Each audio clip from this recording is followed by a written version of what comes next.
Hey everyone, Diavolo here, and in today's video, we are jumping back into Hell's Paradise to explore the second of 4 amazing arcs. In the first part of this amazing world, we learnt all about Gabimaru, his complex thoughts, everyone that would venture to the island and take part in the mission, the current society this universe is situated in, and finally, the weirdities of this mysterious island that ended with us meeting one of these so-called immortal beings. With all of the small stuff out of the way now though, in the second Lord Tensen arc, we can finally dive into the initial, well, I guess, truth that we kind of learn about the world and learn more about every single character that is still alive on this brutal yet stunning and interesting island. As we learn more and more, we discover that a majority of the religion and the structure of the island is merely not what it seems, and actually there is in fact something far more sinister at work behind the scenes. But before I spoil everything right here and now, if you are new around here, then make sure you hit that subscribe button and let me know what other series you'd like to see covered in detail in the future. Streets are apparently saying I've started Steel Ball Run, but you know, who knows. Plus, push this video to 5k likes so that I know you're loving these videos. You all absolutely destroyed it last time with the like goal on the,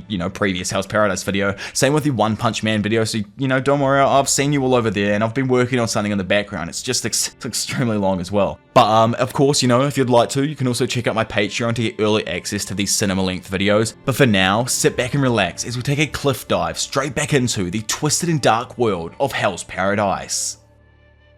Back with Gabimaru as they look over the village, the ninja states that it did not matter what was living on the island. What matters is if the inhabitants are allies or enemies. Directly behind the main group, a girl in a hood is seen watching them from behind a tree. Gabimaru turns and notices someone, causing the spy to run off, but Gabi manages to quickly catch the spy and after removing the hood, discovers that it's just a young girl. While he wonders if it's someone who's native to the island, a branch comes through and almost takes his head off. It's shown that a random looking tree dude, everyone's favourite bonsai man, kinda like Groot from Guardians of the Galaxy, had managed to push Gabi back.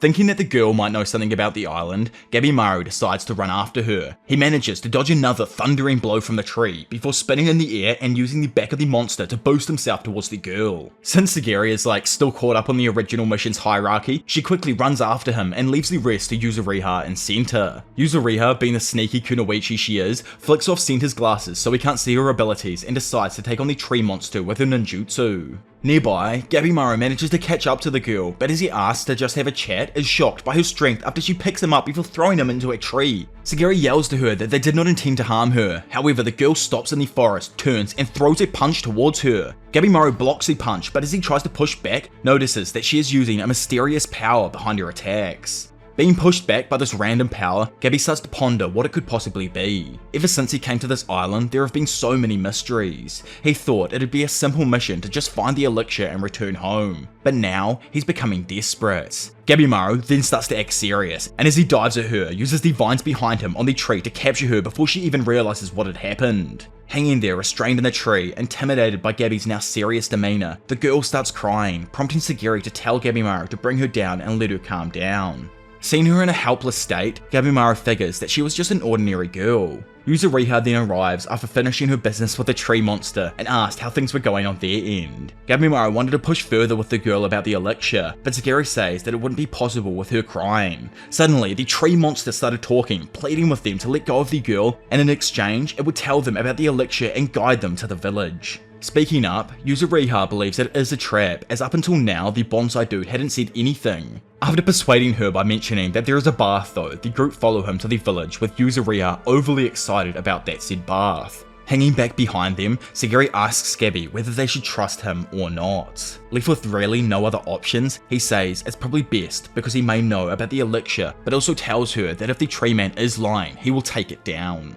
Hearing the others chat behind them, the tree man promises them that it will not trick them and calms Senta by letting them know that the monsters and butterflies won't even come near the village. He also reveals that those so-called monsters are, like I've said just before, called the Soshin, guardians of this island. According to the Master Tree, they provide wisdom and punish those who turn from the teachings. He himself isn't one of them, but instead used to be human and was raised on the island. So these Soshin things are actually called Kamidogami in Japanese. They are known as tutelary deities of the kitchen and household in Chinese mythology and Taoism. Funnily enough, the most famous of all of these Soshin deities was Zhao Jun, who also went by the moniker Kitchen God. In this universe, they mainly take on the role as a fodder monster who punish people that break the island's rules. Anyway, they arrive at the village, which at this point is really just a town in ruins, and enter the tree man's house. While Yuzuriha and Sagiri take a bath, which I can't really show you guys on here, let's just say Yuki loves drawing his girls for now. Outside of the bath, the others, apart from Gabi because he thinks it's poisoned, eat some delicious looking fruit. Moments later, both of the girls return and the tree man goes more in depth explaining the ins and outs of the island. Humans may call the island by another name, but to him it's known as Kotaku, a paradise for the gods. There is indeed an apparent elixir of life on the island that is found in these ancient texts. Here, it goes by the name Tan, and pretty much means the source for everlasting life. The tree man gives a layout of the island which is broken into 3 distinctive regions. Ishu, which is where they arrived on the island, Hojo, which is where the village is located, and the elixir is located at the center of the island called Harai. In our own world, this is the name for the Chinese Penglai, a place said to be a mountain on a random island in the eastern seas of mythological China, which was home to 8 immortal hermits of Taoist thought. Crazily enough, in a weirdly similar parallel to this story, during the 3rd century BCE, a Shin dynasty sorcerer named Xu Fu set out on a mission to find this Penglai and the Elixir of Life. Instead though, some historical texts suggest that he actually found Japan and the mountain that would later be named Mount Fuji. Continuing with our real world parallels, both Ishu and Hojo, the other areas of the island in Hell's Paradise, are the Japanese names for 2 Chinese fantasy islands, both Yingzhou and Fangzhang respectively. I really just love how much mythology and history is weaved into the story. It's truly fantastic and just goes to show that Yuki really has a great understanding of his own country's past. Anyways, continuing forwards. Gabi, who still doesn't really trust this dude, asks him if he's ever seen the elixir, but Mr. Tree hasn't, although he knows he benefits from its effects. Senta asks if he's one of these immortals then, as he's implied that he's been around for 1,000 years. Sitting there, the tree man just says that they will encounter them sooner or later, and once they do, their doubts will be erased. For this man, Lord Tensen is forever young, undying, beauty incarnate, the perfect being. At a similar time, remember how the brothers bumped into a couple gender benders? Well, it turns out that they are absolutely stuffed, as Lord Tensen was one or both of these beings and took great pleasure in absolutely obliterating the pathetic humans who stood in its way. Yeah, so like the tree man was implying, they are kinda stuffed if they bump into this immortal being. Like Toma and Chobei were absolutely insane, especially Chobei. The man didn't even care what he went up against, yet he was defeated in a matter of moments. Back with the main group, and after hearing about Lord Tensen, Gabimaru and Yuzuriha point their weapons towards the monster, believing that it wants them to die. The tree man corrects them though and says that it holds no hostility, only speaking the truth about those who step onto the island. Meanwhile, the mysterious being carries Toma and Chobei before throwing them down into a pit of blooming humans. These beings are the commanders of the Soshin. They pass judgment on mainly the sinful humans who come to the island. Once dropped into this pit, it's said people are reborn as beautiful blossoms freed from their sin and earthly desires, granting them everlasting bliss. Those who eventually become one with the island are the source of Tan for these immortals. The Truman proves that the elixir does indeed exist by breaking a part of his hand off and showing Gabi's crew that it can regenerate. Gabimaru then points his sword towards the girl, wondering if she also benefits from the elixir, but Sagiri and Yuzuriha criticize him for his rude behavior, scolding him for pointing a weapon towards a child. The tree man proceeds to explain that they can choose to believe it or not, but this is Shinsenkyo, a land of gods that fell down to this poor state centuries ago. Escape from this island is impossible, and the gods will be the ones to cast judgment on them. Meanwhile, Tenza and Narugai, who have been out searching for an ocean current, fail to find one. Since they need to come up with another escape strategy, they start to plan one, when all of a sudden they're approached by an unknown woman. After noticing that the forest is indeed full of activity, she becomes enraged by the amount of Soshin corpses she discovers on the island. The woman's face begins morphing as it then turns into a man. Feeling threatened, Tenza and Narugai attempt to run, but the man instantly appears in front of Tenza and strikes him with some form of sonic boom attack. As Tenza begins falling to the ground, the godly being flashes in behind Narugai and tries to take her out, but luckily she manages to jump back, dodging the attack. Tenza, who's still somehow alive, then appears in front of the creature and slashes his eyes. However, it's shown that it's utterly useless as they'd managed to heal the damage. Needing to make an opening to escape, Tenza rapidly slashes away at the man, thinking that'll allow him enough time to escape with Narugai. Instantly though, the being heals and once again appears right in front of Tenza. Then coming in and seemingly saving the day, the creature is caught off guard by the Blind King, rank 4 Yamada Asaemon Shion's sword throw, giving his fellow humans a moment to escape. After getting far away from the random creature, Tenza introduces Narugai to his savior and a genuine blade master, Yamada Asaemon Shion. Slapping him on the head though, Shion scolds Tenza for only using his speed and his swordplay against his opponent. Wanting to know why he's here now, Tenza asks Shion what happened with this criminal. Originally, Shion was in charge of Akaginu, but after she tried to seduce him, she paid with her life. Which is absolutely crazy. She just wanted a friend, dude. Either way, after leaving her, he managed to find a current that could lead them away from the island. However, he pointed out that he sensed an unfamiliar presence and heard weird noises. Tensen says that the three of them should go to the spot where he found the current, but Shion raises his sword and asked why he was helping his criminal.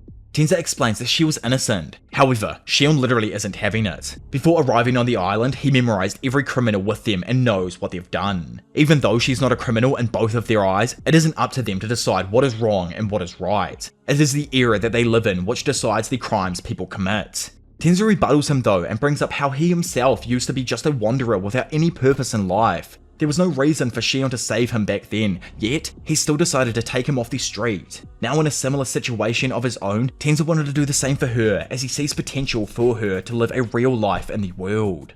Remembering the past and realizing just how far Tensen had truly come from the day he met him, Shion is convinced and allows his student to do as he pleases. Narugai greets her future husband's master by calling him sensei, to which Shion, like the goat he is, says that she needn't call him that since he hadn't taught her anything. Wanting to quickly head back to the beach, Shion tells Tensen to chill out as they need to be cautious of the mysterious being that they just faced before. It's best that instead of making themselves a target, they need to take their time and come up with a strategy. However, as Tensen begins to ponder on what they should do, the godly thing drops down into the middle of the forest, now appearing as a female and saying that they've underestimated it. Daddy Shion quickly moves the two out of the way, but has his throat cut in the process. Tensen fights back, yet he's unable to hit the creature at all as it dives in and out of all of his swings. Needing to make a stand, Tensen uses his ultimate technique, Ito Ryu Pounding Torrent, swinging his sword over and over and over again, creating an unescapable wave of slashes. The female though is on a different level of skill and easily manages to weave through all of his strikes before confronting him directly and saying that she's accustomed to his speed. Tapping him in 3 different places on the chest, Tensen is sadly downed by another use of that mysterious technique, leaving the others screaming out for their falling ally. Falling into a memory from his past, Tensen recalls the time he asked Shion why he even picked him up off the street. Shion says that due to how his profession is to end lives, he likes to help out others and saw potential in him. Back in the present, Tensen drops to his knees and while looking at his palms realizes that he's currently dying from the previous attacks. As the god stands over him, it's obvious that if he doesn't do something, everyone else is going to end up just like him. Screaming, he rises to his feet and attempts to fight back, throwing a fat right hook into the face of the immortal creature. He knows that this is probably it for him, but he'll do whatever he can to make enough time for the others to escape. However, Tensen receives another fatal blow to his stomach, catching him completely by surprise. With nothing left to do, battered and bruised, Tensen tries telling Narugai to run, but he can't probably muster the strength to even say a word. Luckily, Shion was able to reach out and stop Narugai from trying to help. Not wanting to leave his former student alone himself though, and unable to understand what Tensen is trying to say, Shion takes a stand ready to save his wounded friend. Knowing that his sensei won't stand a chance though, Tensen tries to muster just one word to tell him to leave or run away, but just like with Narugai, he's unable to muster anything but a short gurgle. Sensing something, Shion jumps back and stops his assault before running away with Narugai. Back behind them, the legend himself, Tensen, takes his final stand and hinders the immortal foe's attempts to chase the others. Now deeper into the forest, his sensei screams in pain while fleeing with Tensen's chosen disciple. In his final moments, Tensen imagines what life could have been like in the future, possibly teaching a bunch of younger students or drinking with all of his buddies on a beautiful day. Over with the others as they flee, Narugai screams and hits Shion, wanting to know why. Why is he leaving Tensen behind? With his throat starting to recover, he explains that he was honouring Tensen's last wishes. Tensen knew that they wouldn't be able to defeat these creatures the way that they are now, and if they stayed, they would all have shared the same fate. Retreat was the only way. However, he states that this debt will be paid. Before they flee the island, they will destroy that creature. Meanwhile, over in a much more chill atmosphere, as Gabimaru prepares to take a bath, him and Sagiri think back on the moments earlier. They know that both Mei and the tree, who goes by Hoko, were born and raised on the island. They've lived here for centuries and only wish to live in peace. Sensei, the big brain, also knows that in China's Senshan beliefs, Tensen refers to an elite type of mystical hermit. These Soshin and Hirai are also words originating from the Tao, so it's only fair to say that they're probably telling them the truth about the island. In mainland China's actual history, like in our own world, Tensen was a term made up by the Jin dynasty scholar Ji Hong. It's simply a classification for the highest class of immortal hermits. There are 2 other classifications as well, which we'll get into later into the video. Now in the bathhouse, Sagiri takes note of just how many wounds Gabimaru has sustained since getting on the island. Looking at Mei, she also sees this massive scar or some kind of strange marking that travels up the majority of her back. While washing himself, Gabimaru remembers a time his wife washed his back and gave him advice about how to properly relax his body. She reminded him on how if he didn't take the opportunity to relax, then he's bound to collapse in the real battle that they call life. In times of peace, stick to your convictions, wear them proudly at times or conceal them at others, but never let go of what truly makes you, you. For life is far, far longer than even the Battle of Kawanakajima. Damn, I love how poetic Yuki is with his story, and it makes me want to learn just Japanese in general, as I know for a fact that the story would be so much more in-depth in a language that is artistically based. For example, this battle that Gabi's wife referred to was actually the site of 5 or possibly 6 different battles that happened in the Warring States period between 1553 and 1564. If you want to check out like the actual location, it's situated near the present day in Nagano. The battles between commanders Takeda Shingen and Uesugi Kenshin have become some of the most romanticized pieces of Japanese history, giving rise to retellings, reimaginings, artistic representations, and even movies. Anyway, after remembering how he told her that she shouldn't cover her scar with her hair, he gives the same advice to Mei about the marking on her back, saying he knows this lady with a big old scar across her face and she's the prettiest girl around. As both girls take in this new side of Gabi, it causes Mei to become starstruck, wanting to stay by his side instead of scared of him like she was before. Leaving the bathhouse now, and as the 3 walk back to Hoko's residence, Sagiri notices that Gabimaru is truly starting to change. At the same time, Gabimaru reminds himself why he's exactly here. He'd managed to get a breather in, and finally remembered those feelings of his, but his priority isn't to bathe around. No, it's to make it home and save his wife from her tyrannical father. Inside of Hoko's house, Senta, who's literally fried his brain after gathering so much information, which is just like me on this video right here, insists that they should spend the night as there's still so much to unravel. Sagiri tells him that he should rest for now then, but Senta, who's overheating, insisted that he'd be able to keep watch after he takes a bath. However, once outside and on guard duty, he falls asleep with Gabimaru, who's just chilling right next to him. Sitting there, overthinking everything that's happened so far, Gabimaru decided that it would be better to head out alone to Hirai before the enemy makes their move against them. As Gabimaru rushes for Hirai, he sees a number of immobile tree creatures chanting strange sutras amongst the fog. That was a tongue twister and a half for some reason. While walking along, he wonders if they're praying, and thinks back on how Senta said it's probably dangerous to act before they know what's really going on. Even though Gabi knows that this could be the most dangerous place in the world, if he doesn't press on, there is absolutely no chance he'll ever see his wife again. Stopping for the moment though, he wonders how in the world he's even going to know when he arrives at Hirai. It's not like the homeland with road signs. At the same time, an unknown person is seen following him. Pressing forward, Gabimaru eventually comes to find a massive gate. Remembering what Hoko said about Hirai being a place of splendor, he believes that this is where the hermits and the elixir must reside. Just as he goes to enter the area though, he stops, noticing something behind him. Coming face to face, both Gabimaru and the same mysterious being who just took out Tensa stare into each other's eyes. Randomly, it becomes saddened by his presence and drops to its knees, just asking him to leave, explaining that she had already dealt with capturing another group of humans today. Hearing this flicks a switch on our boy's head and he immediately realizes, just from her statement alone, that she turns people into the Elixir of Life.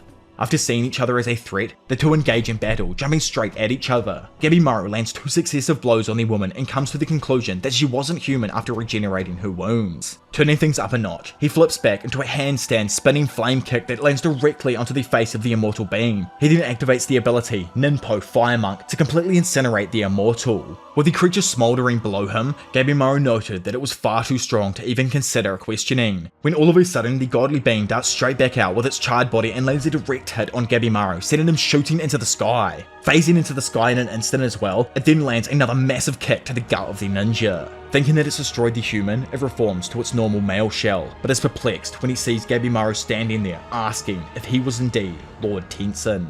In a display of skill yet unseen in this series, both Gabimaru and the being known as Lord Tensen continue fighting in Hirai. Coming to a standstill for a moment, Gabi asks where the elixir is, before diving straight back in and throwing another series of kicks and punches. He notes that all of the damage he's inflicting is pretty much useless as it's regenerated by its ability just too fast. Trading blows with this thing is just like Rokurota as well. It's only going to result in certain death. What he needs is a strategy that's actually going to hurt it. Ascetic Blaze didn't work, so he opts for a technique that he hasn't tried so far. He throws a small swift kick to the gut or tendon of the monster and notices that the impact felt slightly different from before. Somehow, it actually did some form of damage, causing Lord Tensen to cough up blood and transform into a woman. By the way, whenever they change into a woman, I have to do so much blurring of body modification, so I apologize for that. Yuki himself just goes too ham with his art style, and it's amazing. I just wish they wore, like, tops sometimes or something. Anyway, continuing. Tensen tells Gabi that he's probably not even aware of what he just did, and changes into another fighting form that we haven't seen so far. Becoming enraged, it tells him to die before sending what seems to be invisible sonic energy waves that deal an insane amount of damage. Not understanding what in the world just happened, Gabi becomes overwhelmed as Lord Tensen sends out a barrage of attacks that leave our boy with physically no way to block. Unable to counter, Gabimaru just throws away any idea of trying to defend and grits his teeth before charging at the immortal creature. He gets within thrown hands range and begins doing his thing. Man knows that if he survives, he gets to go home. End of story. That's it. That's what's going to happen. Even with parts of him missing, he will make it home. He speeds his attacks up through pure grit and somehow manages to gain the upper hand before beating the false god down onto the ground, defeating it.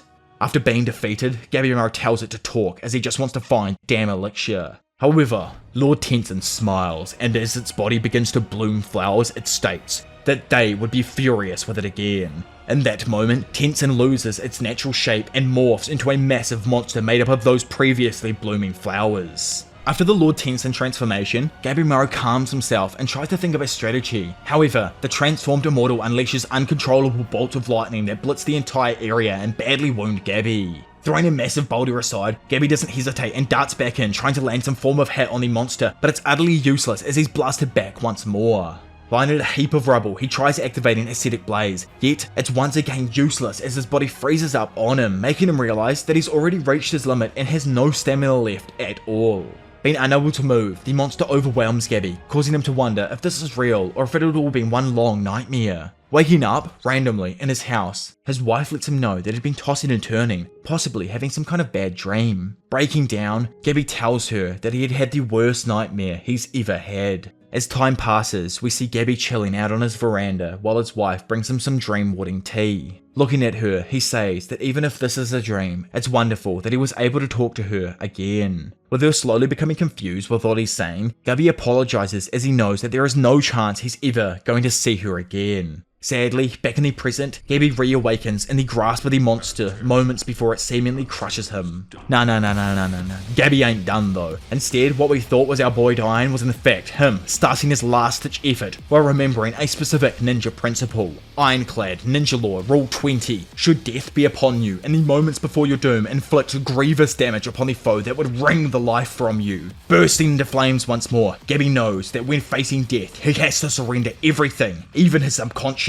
Having activated Ninpo, Fire Monk, Gabimaru eventually bursts through the monster's grip, causing him to fall to the ground below. Not having the strength to even get back up, Gabimaru just thinks of his wife and apologizes for not being able to make it home. Randomly though, Mei then appears beside Gabimaru and helps him escape by creating a crater using a mysterious ability, allowing him to safely slide off the cliff. Enraged, the monster attempts to attack the two with its lightning, but fails to hit them before they flee. Reverting back to normal now, Tensen just wonders what in the world was the reason for Mei's actions.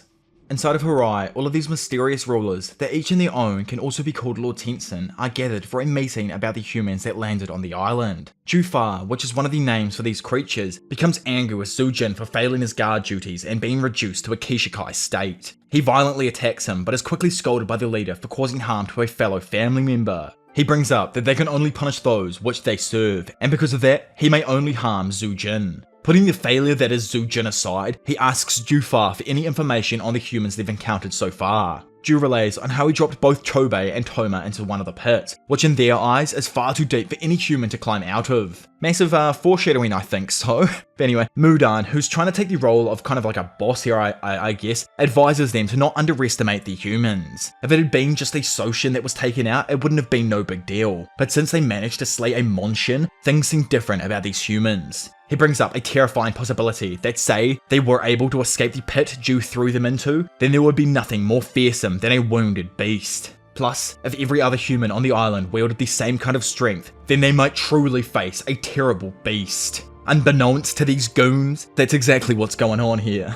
The leader then asked Sujin if they'd successfully won the battle they had last night, which he was certain. The seven then make a toast to longevity, and Sujin is fully restored to his normal form. So what they mean by Kishikai, like I didn't mention this earlier, thought I was going to but I didn't, as the monstrous plant form that they evolve into under great stress, which is, like the one that we just saw before. Which is also another representation of yin and yang if you look at it more like retrospectively, the colours and all. Kishikai literally means demon corpse undo, which has some kind of aspect in the story later on, which we'll bring up as well. And it is a concept inspired by Ji Hong's weakest immortal hermit form, the Shiji Xian. From what I've seen and we can obviously get so far, this story dives into the more Chinese mythological side of things, and especially the stuff from this Ji Hong fellow. Anyways. Meanwhile, and back with the main group, Senta apologizes to Sagiri for accidentally letting Gabimaru leave his sight the previous night. Hoko brings up that it's almost impossible for any ordinary human to travel through the mist, but Sagiri believes that if he did indeed set out, he may have actually found a way to navigate the area, and if that's the case, they need to find him at once. Yuzuriha though disagrees, as it's not like they've got any time to spare themselves, and wondered why Sagiri was even concerned about Gabimaru. Hoko interrupts and offers to guide them through the mist. Seeing as how Mei left, he has to go find her anyway. Hearing this, Yuzuriha switches up and is persuaded into finding Gabi, once again because of Hoko. You gotta love the tree dude. Once they leave, Sagiri notices that with Gabi having run off, it's now beyond the scope of her duties. Still, she can't help but hope he's okay. Elsewhere, Gabimaru awakens with Mei beside him and immediately comes to the conclusion that the thing he just fought was no god, just a living, breathing monster. Pleased with the realization, he stands, ready to figure out a way to defeat the beast. From the battle so far, it's obvious to him that he can't do it alone, but with 2, 3, 4, or even more comrades, it might be possible. In that moment, he notices another 2 newcomers appear directly behind him, the G's. After encountering Tamaya Gentetsusai and Yamada Asaemon Fuchi, Gabimaru and Gentetsusai go back and forth predicting each other's actions in their heads before they make a move in the actual battle. Stepping in between the two though, Fuchi ceases their pointless imaginary battle and instead plans to extract information from Gabimaru. Having honed a special ability since he was a young fellow that allows him to recognize someone's strength at a glance, Gabimaru decides to sit down and request an alliance with the two. Gentetsusai draws a sword and swings it at Gabi to see if he was trying to trick them, but after the previously hollow man didn't flinch at all, figured he was telling the truth. Still, he felt disappointed with him, for Gabi showed him just how truly weak he was, and he tells him that he wasn't looking for cowards who'd bow to an enemy. Either way, Fuchi asks to hear him out, wanting to know why the infamous Gabimaru would go this far with some randoms. Going over everything that has happened up until this point, both Fuchi and Gentetsusai are especially intrigued to hear more about this random Lord Tensen fellow. Fuchi, who's just blown away with Gabi's explanation, asks how it was able to regenerate and was there any signs that it had internal organs. Not knowing every detail, Gabi says that honestly he's not even sure what happened, he just needs to earn that pardon and get back to a certain someone. Just as intrigued himself, Gentetsusai agrees to teaming up and tells him that he had no interest in the pardon, but rather to become a legendary figure that will live forever. Confused, because that obviously means the dude still wants the elixir, Gentetsusai reiterates that literal immortality would get boring fast. What he wants is to be able to perform feats that shake the earth, then that way the name Tamaya Gentetsusai will live on for eternity. He's a true historian, or a true warrior, that's history for you. The only way you get to really live on is people write about you and talk about you in the history books. But anyway, screaming to the sky, he tells the gods themselves to believe it. One day, they'll paint pictures and write tales about his strength. Fuchi, who thinks his criminal has absolutely lost his mind, also agrees after learning that an undying organism actually exists. Having come to their agreement, Fuchi asks Gabi to spill the beans on what he knows. Agreeing, he goes to start off with Mei and explain her, yet as soon as he looks at her, he's shocked to see that she's grown a few years in age. Fuchi, who obviously, hasn't met Gabimaru so far, or Mei, asks why Gabimaru was shocked, to which he explained that Mei has aged for some reason. Then, after hearing her speak for the first time, Gabimaru quickly rushed in and grabbed her, asking if she was the same as Tensen, and for more information on the elixir. Noticing how forward he was being, Gabi stepped back and thanked her for everything so far, but also questioned as to why she couldn't speak up until now. At the same time, Yuzuriha curiously asked Hoko what in the world Lord Tensen was. Finally, it's explained to us absolutely confused readers that Lord Tensen is in fact 7 different immortal beings. According to legend, it's possible that it used to be one immortal being, but obviously Hoko is unsure as so much has changed throughout the historical text. What's known though is that there is the Supreme Shandi Samantabhadra, Heavenly Dari Ashko, Enthroned Jujun Amogavahadra, Sagacious Dashnigratna, Regnant Wan Yun Tatata, Decorious Gong Gong Mansuri, and Defied Dijun Kundi. Obviously, apologies for all of my terrible translations or pronunciations on those. Perks to any of my Indian fellows that can actually speak the language, obviously. You guys are insane. I don't know how you do it. And anyway, apparently the Great Hermit over 1,000 years ago reached enlightenment, achieved deification, and thus split themselves sevenfold. The immortal being's appearance and voice are shared between them, but they all vary in personality and the role they take. Like Senta mentioned in the Island arc on how it was a poor mix-up of religions and cultures, these names are exactly the same. They combine titles from Chinese cultures and mythology mixed in with unrelated Buddhist deities and their concepts. Funnily enough, in the Japanese version of the story itself, they use the Japanese pronunciations, whereas in my video, we're like big brain in it, bar my pronunciation, and in the English translation, it uses the accepted spellings from each specific religion. Anyway, continuing, the Tree Man also reveals that everyone of the island was once human, with abnormally long lifespans in comparison to the average man. Yet, even still with their long lifespans, their prosperity ended after 1,000 years, and eventually everyone hit abbification. Once someone does begin turning, they only have a limited amount of time before their mind goes blank and they travel to Harai to sit in the Zazen pose and chant strange sutras. Hearing this information, Senta objects to Hoko's previous statement on the island being Shinsenkyo and believes that it's more likely based around a man-made religion. Words like Harai, Ishu, and Zazen, and even Lord Tensen's titles all relate to existing different religion spheres. Consider the physical remains scattered all over the island. All of them reflect very real human religions. Due to all of this, he can't accept that this island is cut from the real world as some sort of spiritual realm isolated for over 1,000 years. He tells Yuzuriha to remember Moro and how he was originally arrested for trying to overthrow the shogunate by founding a new religion altogether. Just like his weird religion, the one they've discovered here is also made up from a distortion of different faiths. In his mind, Hoko's stories have only supported his theory that this island and everything inside of it, including them being lured to the island, are all works of a mysterious creator. With his explanation in mind, Yuzuriha believes that it's pretty much impossible to stop someone who's been planning everything behind the scenes for over 1,000 years, and assumes Gabimaru and Mei are already dead from even trying to approach it. However, Sagiri believes that Gabimaru is very much alive, and is already formulating a plan of action, as no matter what, he will see his wife once more. Sheesh, even Sagiri on that Gabi wife hype train now. Back with Gabi, he inquires as to how in the world Mei saved him back there. Mei, who can't speak properly, tries to tell him that it was Tao, weak, strong spirit. Fuchi brings up that the tandem, which was one of the words she said, could be related to the flow of chi or chakra, but he obviously can't say for sure. On the other hand, Hoko explains to the girls that Tao is the energy that flows through everything. Everything that exists comes from the never-ending flow of Tao, and if someone is able to tap into that flow, then it could allow them to meddle with creation itself. Elsewhere, Shion and Narugai go through some training exercises. After getting absolutely blitzed by the Blind King, Narugai pleads with him to explain his swordsmanship, but he refuses her as he just couldn't bear to watch another student fall before his eyes. Not pleased, Narugai tells him that she can sense he isn't any ordinary guy. There was someone in their clan who could see with sound, but the level Shion is on is almost otherworldly in comparison. So, the reason Big Shion is able to murk people while blind is because just like taste or smell, all things in this world possess unique waves, and that's exactly what he's able to perceive. The technique is so refined that he's even able to tell exactly what Narugai's hairstyle looks like, yet there isn't any said name for this ability, so he just calls them waves.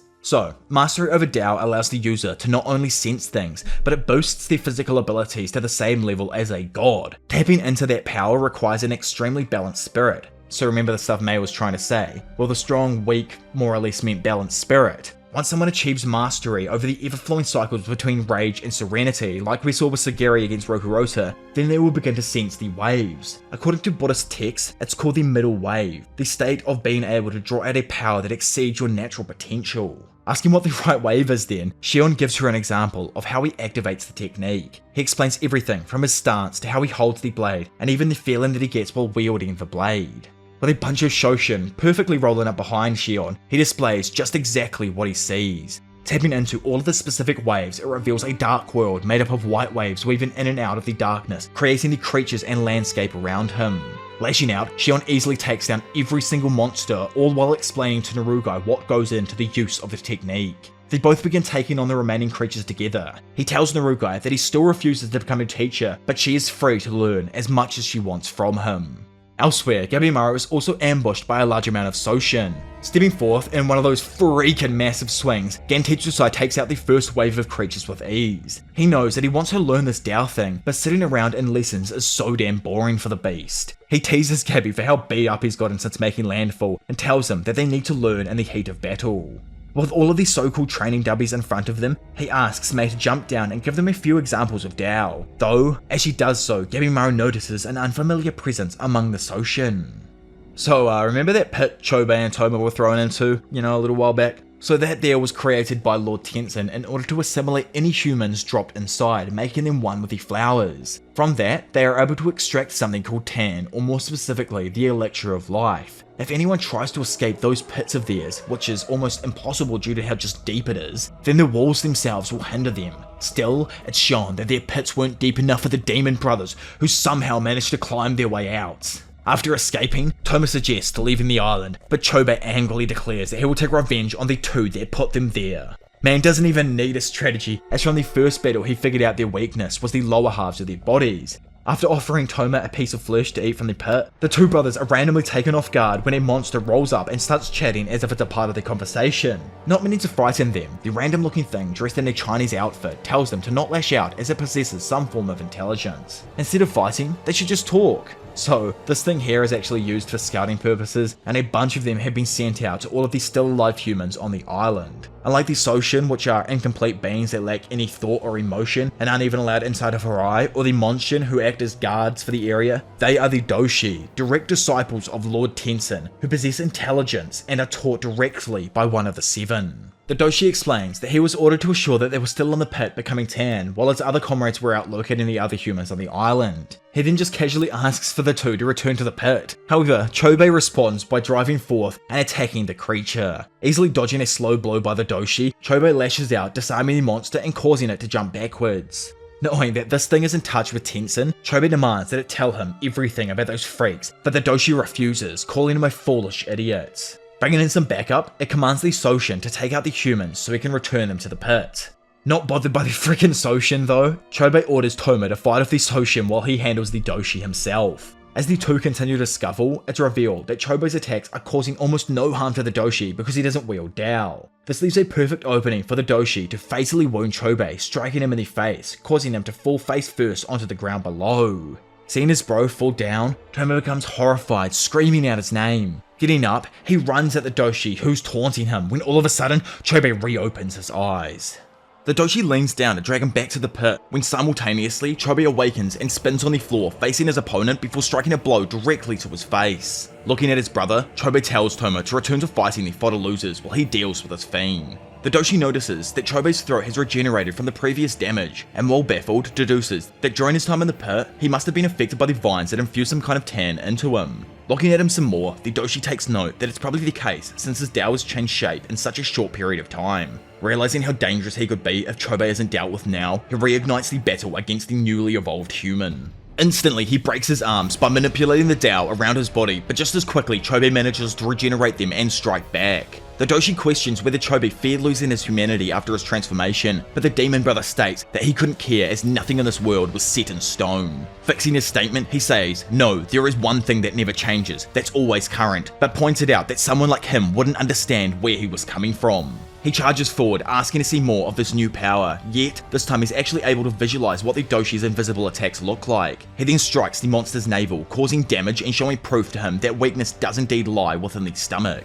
So these Doshi fellow are kind of like the messengers and personal assistants to these Tensen fellows. The word that they originate from, Doshi or Daoshi in Chinese, is a blanket term that refers to Taoist priests, monks, and masters. Back in the battle, and as Chobei's Dao begins to grow larger and larger, the Doshi becomes frightened, trying to call forth the Soshin to save him, but sadly for our little Doshi, it's shown that the other bro had managed to dispose of all of them. Welling forth the little Dao he has left, the Doshi creates some kind of energy orb, but is unable to use it as his hand is crushed by Chobei. Staring into the terrified soul of this pathetic creature, Chobei states that he now knows how to manipulate his Dao. It's simple, he brings it in from the environment around him. With nothing left to do, Chobei activates the exact same ability the Doshi just used, perplexing the creature who thought it was utterly impossible.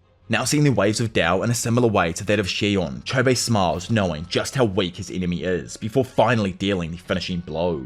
While Chobei begins interrogating what's left of this doshi creature, Toma looks closely at the markings on his brother's neck and notices that they are beginning to spread. Snapping his head towards his brother, Toma gets frightened by Chobei but soon comes out of the daze he found himself in.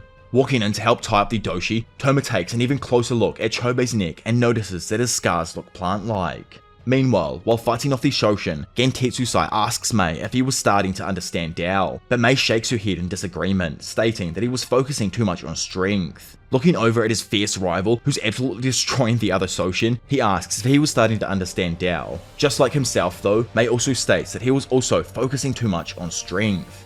Fuchi, who's off to the side examining the remains of the creatures, becomes delighted with his inspection of the Shoshin anatomy and relays the information to Gabimaru. He finds it odd that even creatures who share the same outward appearance have completely different anatomical structures. From that alone, he's able to deduce that each opponent they go up against has its own weak point. However, that doesn't exactly explain what Mei is as well in their eyes. After remembering how she helped him escape, Gabimaru comes to the realization that no ordinary human would have been able to pull off the feat that she did when they escaped. Funnily, he intently looks towards her, wondering what she is, but as Mei sees him, it causes her to break down and begin crying for a fourth time. This always gets me, but as Gabi and Gentetsusai continue taking out fodder Shoshin, he asks Tamaya if he was married as well, and the big man lets him know that he has wives all over the continent. Absolute freaking king. But anyway, taken by surprise, Gentetsusai then blocks a sneak attack by Doshi. Trying to strike back, he swings his hook arm towards the creature, but he was sadly unable to stop it from weaving between his attacks and taking Mei off his shoulder. Now back a fair distance from the main group, the Doshi greets Mei in a polite manner, stating that it had been searching for her in secret for centuries. After she vanished from her eye, it caused the Doshi to fall into despair as they were unable to search for her publicly due to Lord Ryan's orders. Now that they've finally reunited, he begs her to return to Harai as they are in grave need of her aid.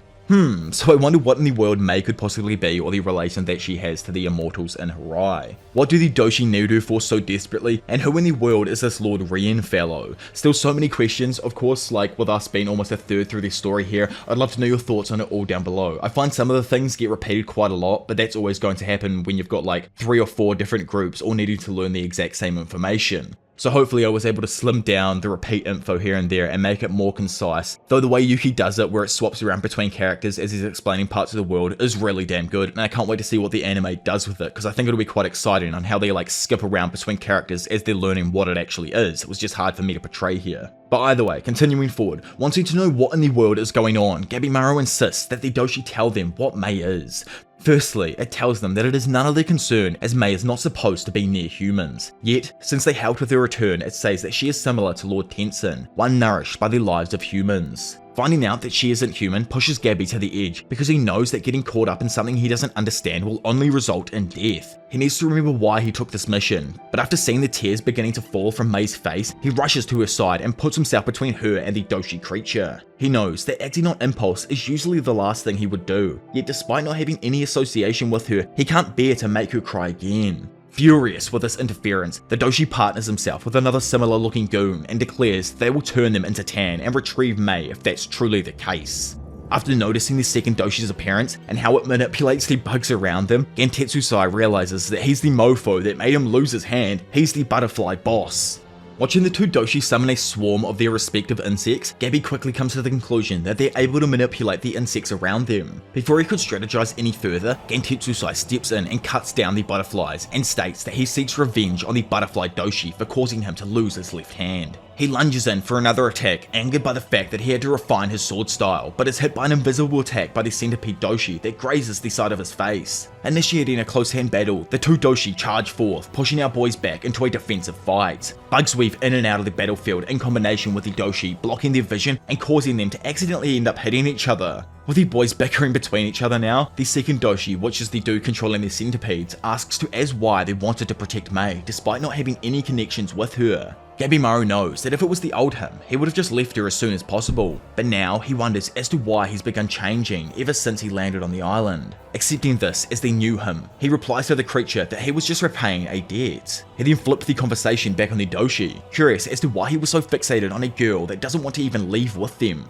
The centipede doshi explains that his kind train themselves in the way of Tao, just like the Lord Tensen does. For them, Mei is a key component to their training in the ways of Tao. There are 5 ascetic methods to training one's body in Tao, which makes me wonder if Gabby's ascetic form is also one of these 5 methods or something. But Doin, Taisoku, Shuitsu, and Shuten are the first 4, and you can train them all by yourself. However, the most important of them all is hot, steamy Bocchi Jutsu, which, as you can probably pick up on, demands a partner of opposite gender. This is due to how I brought up earlier in the video, for the cycle of yin and yang to complete, it demands intimate congress. What's actually really cool is that these 5 meditation methods come from real life Chinese history through both Taoist and Jigong practices.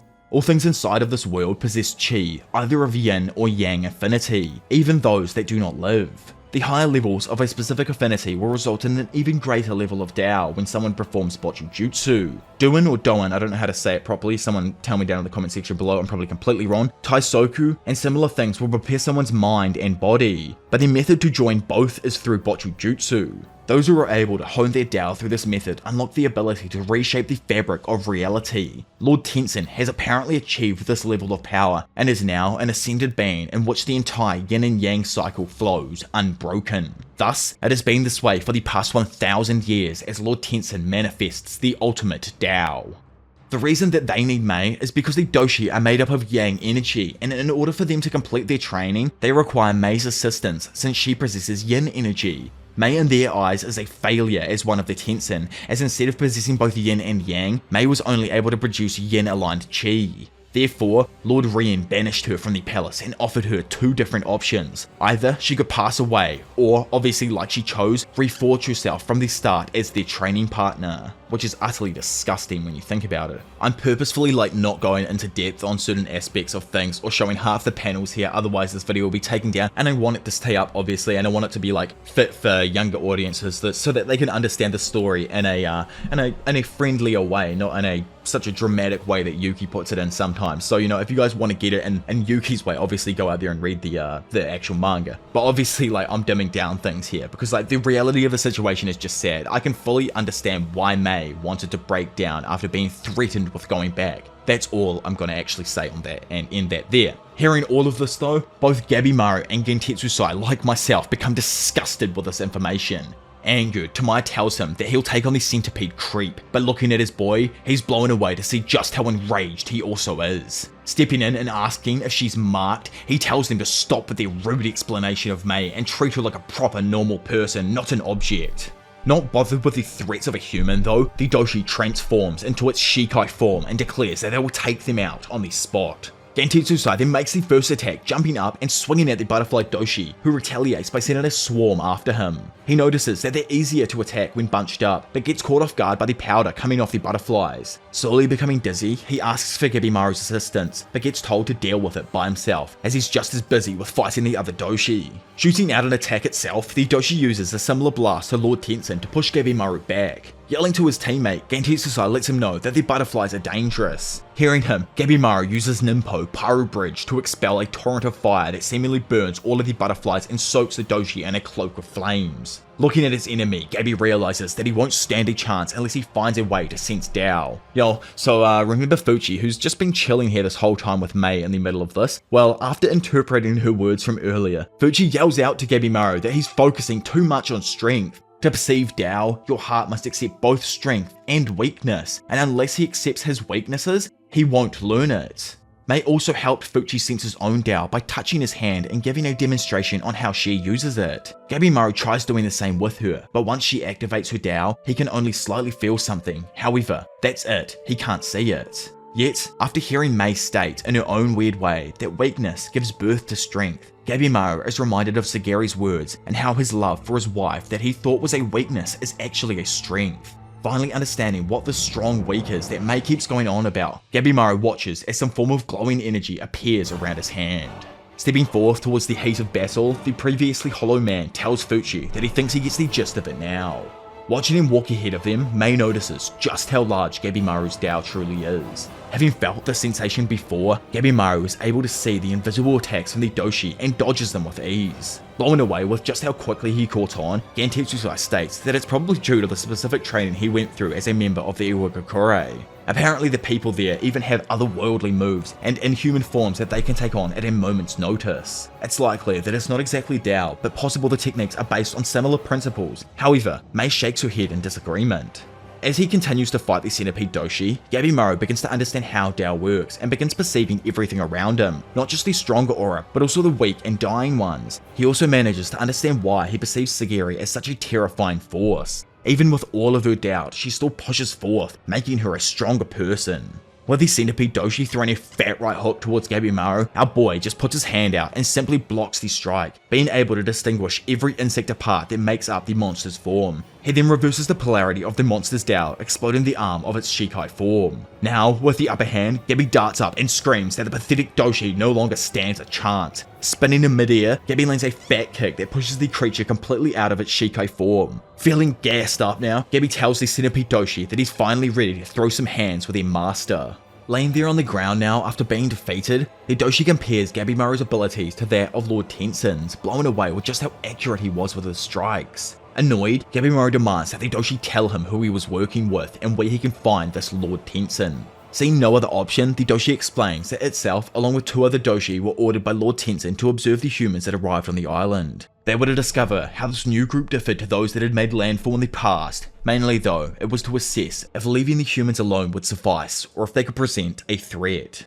Wanting to make the final blow himself, Gentetsusai swoops in to steal the day. With Gabimaru turning around to look at him, the 2 Doshi used their abilities to attack our boy while his guard was down. Gabi though, having achieved bliss, perceives the attack and quickly manages to jump off Gentetsusai towards the butterfly Doshi. Falling down upon him now, Gabi uses his Ninpo Stone Storm to pepper his opponent while simultaneously, Tamaya Gentetsusai kills the centipede Doshi. With Tao still a mystery to him, Gabimaru figures that if he experiments more with it, he can find a way to damage his enemies. Since they can't question the, obviously, murked Doshi now, Fuchi considers asking Mei for more information, but Gentetsusai thinks it would be best for her to return home. Having saved his life twice, Gabimaru wanted to repay his debt to Mei by going along with whatever she wanted to do. Knowing of the notes that Sagiri had written on Gabi before the mission had begun, Fuchi notices that his behaviour is different from what she had interpreted, and wonders if this new soft side of him will help him on his mission. Suddenly though, Gabimaru begins bleeding from the nose before collapsing to the ground, confusing everyone around him. This is for the fact that Tao is life force itself. To employ it in battle is to eat away at one's life force. Using too much will cause the backlash to not only affect someone's body, but even their soul. This is for the simple fact that the body and soul are one and the same. They're a manifestation of Tao.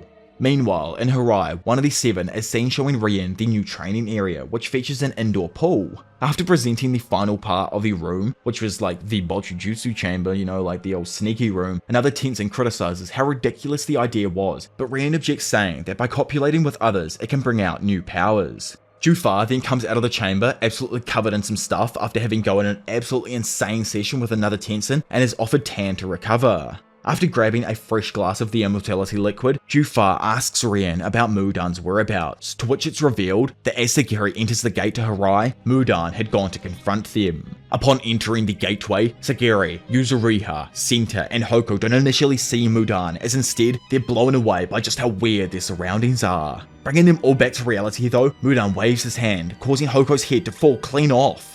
Finally, so with a bunch of these names actually revealed here, I can tell you how dope Yuki actually is. So each of these Tensen's true names refers to Chinese names for flowers. Rien is lotus, Mudan is peony, Zujin, which is the other guy's name I didn't mention I'm pretty sure, is hibiscus, and Jufa is chrysanthemum, which itself fits into the whole theme of fake beauty. I'm not entirely keyed in with the flower meanings themselves, but from what I read online, their meanings almost perfectly reflect how each specific Tensen tries to act with the outgoing appearance and all that kind of stuff.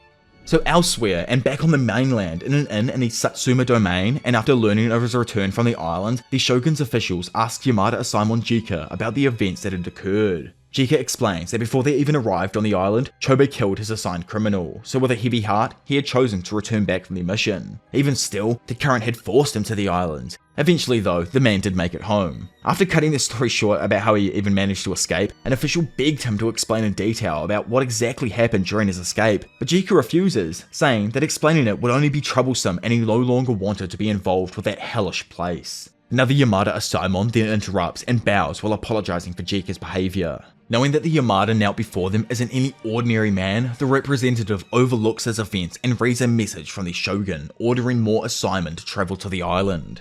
After the meeting, Jika complains to the Star Wars Anakin wannabe over here how the Asaemon were being treated as pawns, but the young bloke shogun reprimands him for his behavior towards the officials. Hearing Jika's half-laxed reply about Shugen's presence being a help to him in the meeting, Shugen becomes furious and tells him to change his attitude as it is unbefitting for a samurai. Jika apologizes and then, obviously instead of pushing the issue, further inquires as to what reinforcements they'd bring along on this journey to the island.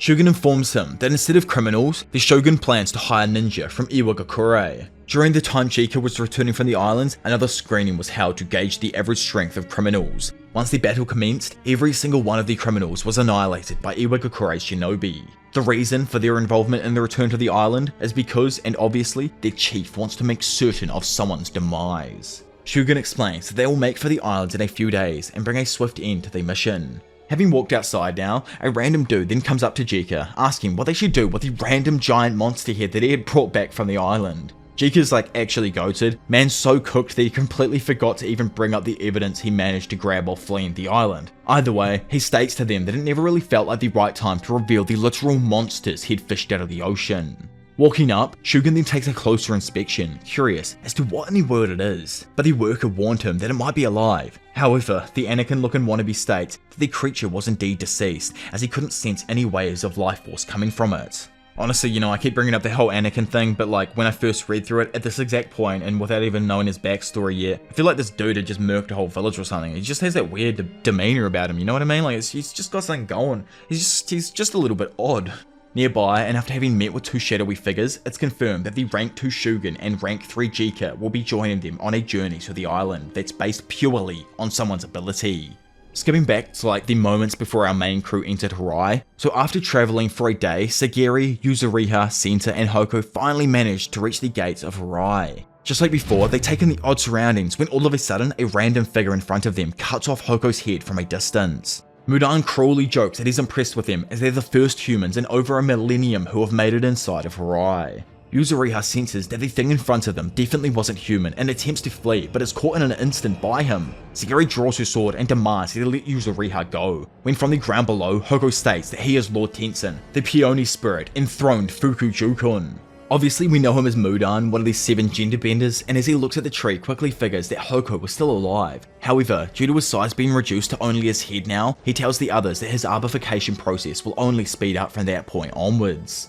Hoko accepts his fate, since he obviously believes that his soul will rest in Harai. Yet, and probably the biggest gut punch for the Bonsai King, Mudan smiles, stating that the religious beliefs of his were all lies in order to maintain the peace and structure on the island. In truth, every living thing on the island was the result of experimentations, and the humans that ventured to the island were merely research materials. Leading into that entire theory of just research materials on humans, coming up behind him, he presents the Kyoshi as examples of his experiments. By the way, these Kyoshi are like Yuki Kaku's messed up take on the historical Zhangji or Chinese hopping zombie or vampire. So they're just, like an interesting parallel that Yuki's gone and chucked into the story again. Anyways, with the others disgusted with what he's done, Mudan states that he just loves tinkering around, but this isn't even half of what he could do, and that the higher quality humans usually become tan. Hearing him bring up this random tan thing, Senta questions if he was actually talking about the Elixir of Life. Quickly realizing what Senta was referring to, Mudan tells him that it does exist, yet the elixir doesn't actually benefit humans as it will only turn them into trees. So if they are actually here for that, then there isn't any chance they'll find what they're looking for. After hearing this piece of information, Sagiri worries over Gabimaru as now it doesn't even seem like there's a way to complete the mission. Breaking a train of thought though, Mudan just asks that they surrender, as their mission has ended here. Catching him by surprise though, Yuzuriha substitutes herself for an arborified tree. Appearing directly behind him, she throws a bunch of kunai into the back of Mudan. Then, as she begins to fall, pulls out her sword while chanting and slices the immortal being. Just as quickly darting away from the monster, she grabs Sagiri's shoulder, turning the direction she was facing and telling her that they need to escape while they have the chance. With the others trying to gap it, a regenerating Mudan comments that she's extremely impressive, but got one thing wrong. The Kyoshi are not servants, but toys. Again, with a flick of the wrist, Mudan commands the Kyoshi to jump at Yuzuriha and detonate upon coming into close contact. Getting caught between the two of them, Yuzuriha only barely manages to avoid the explosion. Rising to her knees, Mudan notes that though she's hidden it extremely well, she can already perceive Tao. Wanting to back up his girl, Senta steps forth, telling Mudan that if this concerns her life and death, then he'll have to go through him. Becoming intrigued, the immortal comments that if Yuzuriha has the aptitude for it, then he'll teach her how to properly wield Dao. If not, then she'll make quality tan either way. Having watched Senta step out in front of her, prepared to put his life on the line, Sagiri wonders if he had any attachments to Yuzuriha. Not interested in anyone but the shinobi, Mudan rushes towards Sagiri, telling her to move aside before launching her across the area using a distant strike. Turning his attention to Yuzuriha, Mudan asked if she observed how we gathered Dao together. Before going any further though, Senta, who's like way quicker than I ever expected, cuts off both of Mudan's hands, saying that he will have to get past him first. Jumping in from behind, Yuzuriha tells the number 5 to back off before using her Ninpo slime string to trap the creature. Wondering what could possibly work on him, she uses Ninpo nectar poison to melt away the immortal's shell, then follows up and annihilates the rest of him with Ninpo Grim Garrot. Reviving himself as a bunch of thorns, he taunts Yuzuriha, calling her application of Dao nothing more than a child's flailing around. Thinking that if they keep him blinded, they might stand a chance, Senta cuts the top part of Mudan's head, but it's utterly useless as he taunts them while blind. He also ceases the regeneration of his eyes and dodges every single one of their attacks. Getting in next to Yuzuriha, he grabs her leg and swings her towards Senta, knocking them both to the ground. The reason that Mudan is able to comfortably fight back even while blind is obviously because Dao is felt, not seen with someone's eyes. If he cloaks himself in it, it allows him to feel out the movements of his opponents and tells him that they are utterly no match for him. Standing there, fully T-posed out of his mind, the immortal god re-welcomes them to Harai, causing Senta to fall into despair upon not knowing what to do against such a monster. Nearby, Sagiri tries to recover from Mudan's earlier attack, stating that it was like it affected her very soul. She pleads with Hoko to think back over all of the techs he owns for anything that relates to a possible weakness. Hoko though, who is obviously going through it, realizing that everything he's ever known was a lie, says that he can't be stopped since he has the powers of a god, and he's already accepted his passing. Unable to just give up though, Sagiri encourages him to try and remember anything and reminds him of the fact that if they don't survive here, then he'll never see Mei again. Cutting in, Mudan notes that Yuzuriha's substitution technique and other uses of Dao appear to have the same attribute as him, though this left her confused as to what he was even talking about. Not noticing Sagiri behind him obviously, he considers taking out Senta, but quickly catches on and avoids the sneak attack. Having figured out that he was using someone's intent to figure out their next movements, Sagiri throws her sword forth, wondering what an item without intent would do. Mudan, I swear this man just closed his eyes or something, but this dude just watches as Sagiri's blade flies straight into his tendon. With Hoko screaming at her to finish the job, Sagiri catches up to her blade and cleaves down, pulling the blade through the monster's tendon. The reason that the tendon is such a vital spot to attack throughout the series is because Dao is born there. Then, from there, it cycles around somebody's body before returning back to that point. So in the case with Sagiri, even if someone like Tensen takes damage in the tendon, it should theoretically destroy them over time. However, Mudan reveals himself to be perfectly fine, explaining that attacks without Dao do not harm him. Having already come to that conclusion herself, Sagiri thanks him as all she needed was to get in close and confirm exactly how it was activated. Taking a breath, Sagiri releases a massive burst of Dao, completely confusing the immortal nerd. Shocked by this phenomenon, Mudan leans back just enough to avoid the lethal swing. Trying to think about what in the world just happened, Mudan quickly comes to the conclusion that Sagiri can also control Dao and gleefully smiles. Due to the stuff that's happened so far throughout the series, like her experience with being near Gabimaru and fighting Rokurota, Sagiri knows that she's already able to perceive Dao. All she has to do now is input a certain amount of energy while controlling her breathing patterns. After learning that Sagiri's Dao can indeed harm him, Mudan screams in delight, wondering if she'll become another piece of beautiful art or manage to kill him first. Placing his hands together and using Hojutsu, Earth Yin, Night Pilgrim, he instantly vanishes and appears before an unaware Sagiri attempting to attack her. Seeing through his trick, Yuzuriha restrains Mudan using her strings and calls out to Sagiri, saying that he's using a similar ability to her substitution technique. Seizing the opportunity, Sagiri tries to take out Mudan, but the immortal uses the Senjutsu technique to release a burst of Dao from his mouth to deflect the attack, allowing him to kick her back. Then, with both girls somewhat occupied, commands the Kyoshi to attack Yuzuriha. Coming in clutch though, Senta quickly cuts them down before taking a distant Dao strike directly to the chest. Thinking that the battle's going smoothly for him, Mudan taunts the group, letting them know that it's easy to read their movements. Yet, in that typical think before you speak manga way of doing things, dude has his leg forcefully detached by Yuzuriha using her Ninpo Whip Slash. Closing in, the group absolutely ravages the immortal while he simultaneously taunts them for just how well they're doing. Quickly escaping the mess before Sagiri strikes, Mudan levitates up into the sky above them using Hojutsu Earth Yang Sky Pilgrim. Speaking as if this dude's a god or something, it says that those ignorant of the way of Tao would consider his techniques to be divine. Having summoned large water droplets, he then activates Senjutsu Tin Splitter, sending all of them rocketing towards the ground below, cracking the very floor that they're standing on. With blood beginning to fall from her nose, Sagiri notes just how much of her stamina is being robbed by this Tao. Remembering Mudan's previous statement about different types of Tao, Yuzuriha informs her that her Tao might be the specific type that counters his. Needing to force an opening for Sagiri to strike him down, she steps forth and uses that sticky string ability of hers to bring the immortal closer. After withstanding a point-blank showering from Mudan's Tin Splitter, she rips the creature towards the floor while screaming out for Sagiri to finish the job. Reappearing himself, the beaten and bruised center seizes his chance to pin him down, allowing Sagiri a few more moments to prepare her attack. Boosting in, Sagiri slices straight through the tendon of Mudan while implementing her specific affinity for Tao, finishing off the supposedly immortal creature. Absolutely knackered from the battle they just endured, both Yuzuriha and Sagiri quietly rejoice. After finally ending their fight with Mudan, Sagiri comes to Hoko's aid and recaps what she knows about Tao. The amount of Tao depends on a specific individual, and it can be boosted or lessened by manipulating one's spiritual intensity. There are different types of attributes, each of which can give someone an advantage over the other. However, the most important thing that the group confirmed, even if it disappointed them, was that the Elixir of Life didn't even exist, not in the form that they suspected at least. Due to that realization, Yuzuriha states that they would have to come up with another plan, but it's no use thinking on something that they can't do anything about. Looking over though, she sees the massive golden head statues and considers the idea of replacing the elixir with a massive amount of gold. Putting that aside for now though, the group just decide to sit down and rest. Sagiri sits down with Senta and hears him give Yuzuriha a compliment, making her question if he had any feelings for her. Senta denies this and says that it's actually he's more envious of Yuzuriha's innate freedom. During his childhood, he really wanted to become an artist, but for generations, the boys inside of his family had been sent to train under the Yamada clan. He couldn't deny or change his future because it was tradition, though in truth he hated it all. The idea of killing most of all struck a note within him that led him to seek religion and eventually become a scholar. In the end, Senta chose to abandon his dream and carry out his duties as an executioner. He recalls how moments after taking out Moro, Yuzuriha managed to see right through him, and how he admires the way she seems so free. Feeling similar about Gabimaru and how he's changed over this mission, Sagiri brings up the possibility that in the future, all of them could work together on the island. Nearby, Yuzuriha notices that Mudan's body is continuing to turn into flowers at a progressively alarming rate. Instantly, a stinger launches towards Yuzuriha, taking her by surprise. Senta though, like the weeb king he is, quickly comes in, shoving her out of the way, but sadly receiving a direct hit by the plant.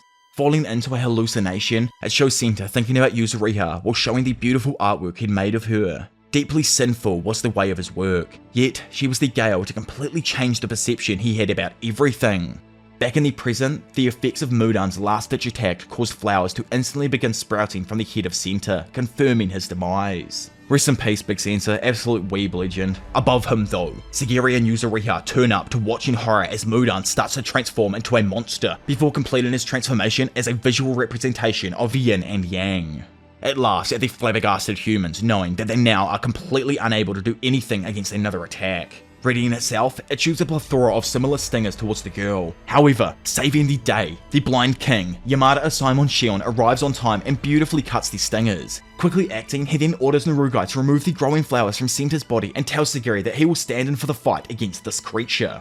After Narugai helps remove Senta's blooming flowers, Sagiri asks Hoko if there was a way to save him. Unfortunately, Hoko states that it was beyond his control. Either way, she helps Senta by giving him medicine to slow down the bleeding. Sagiri looks towards Shion and asks about his current condition, but Naruga informs her that Shion is more than capable enough to fight the monster and that they came with the purpose of finding a certain someone. Using the knowledge he acquired from the experimentations on the Soshi, Shion fends off a bunch of the stingers before sprinting at the creature and using Fiend's Flurry along with Autumn Rains to injure it. Not bothered, Mudan's Shikai form just annihilates the area by creating more tin splitters to rain down from above. Throwing his sword forth through the smoke as a distraction, Shion then appears himself and kicks the monster across the courtyard. However, random flowers start sprouting up all over Shion due to the scratches he was given by the monster's stingers. Without even considering the damage that he would take, he removed them by slicing away the stem of every flower on his body. Despite the setback, Shion refuses to give up, stating that he has no death wish, yet if death lies in the coming road, then he'll accept it without hesitation.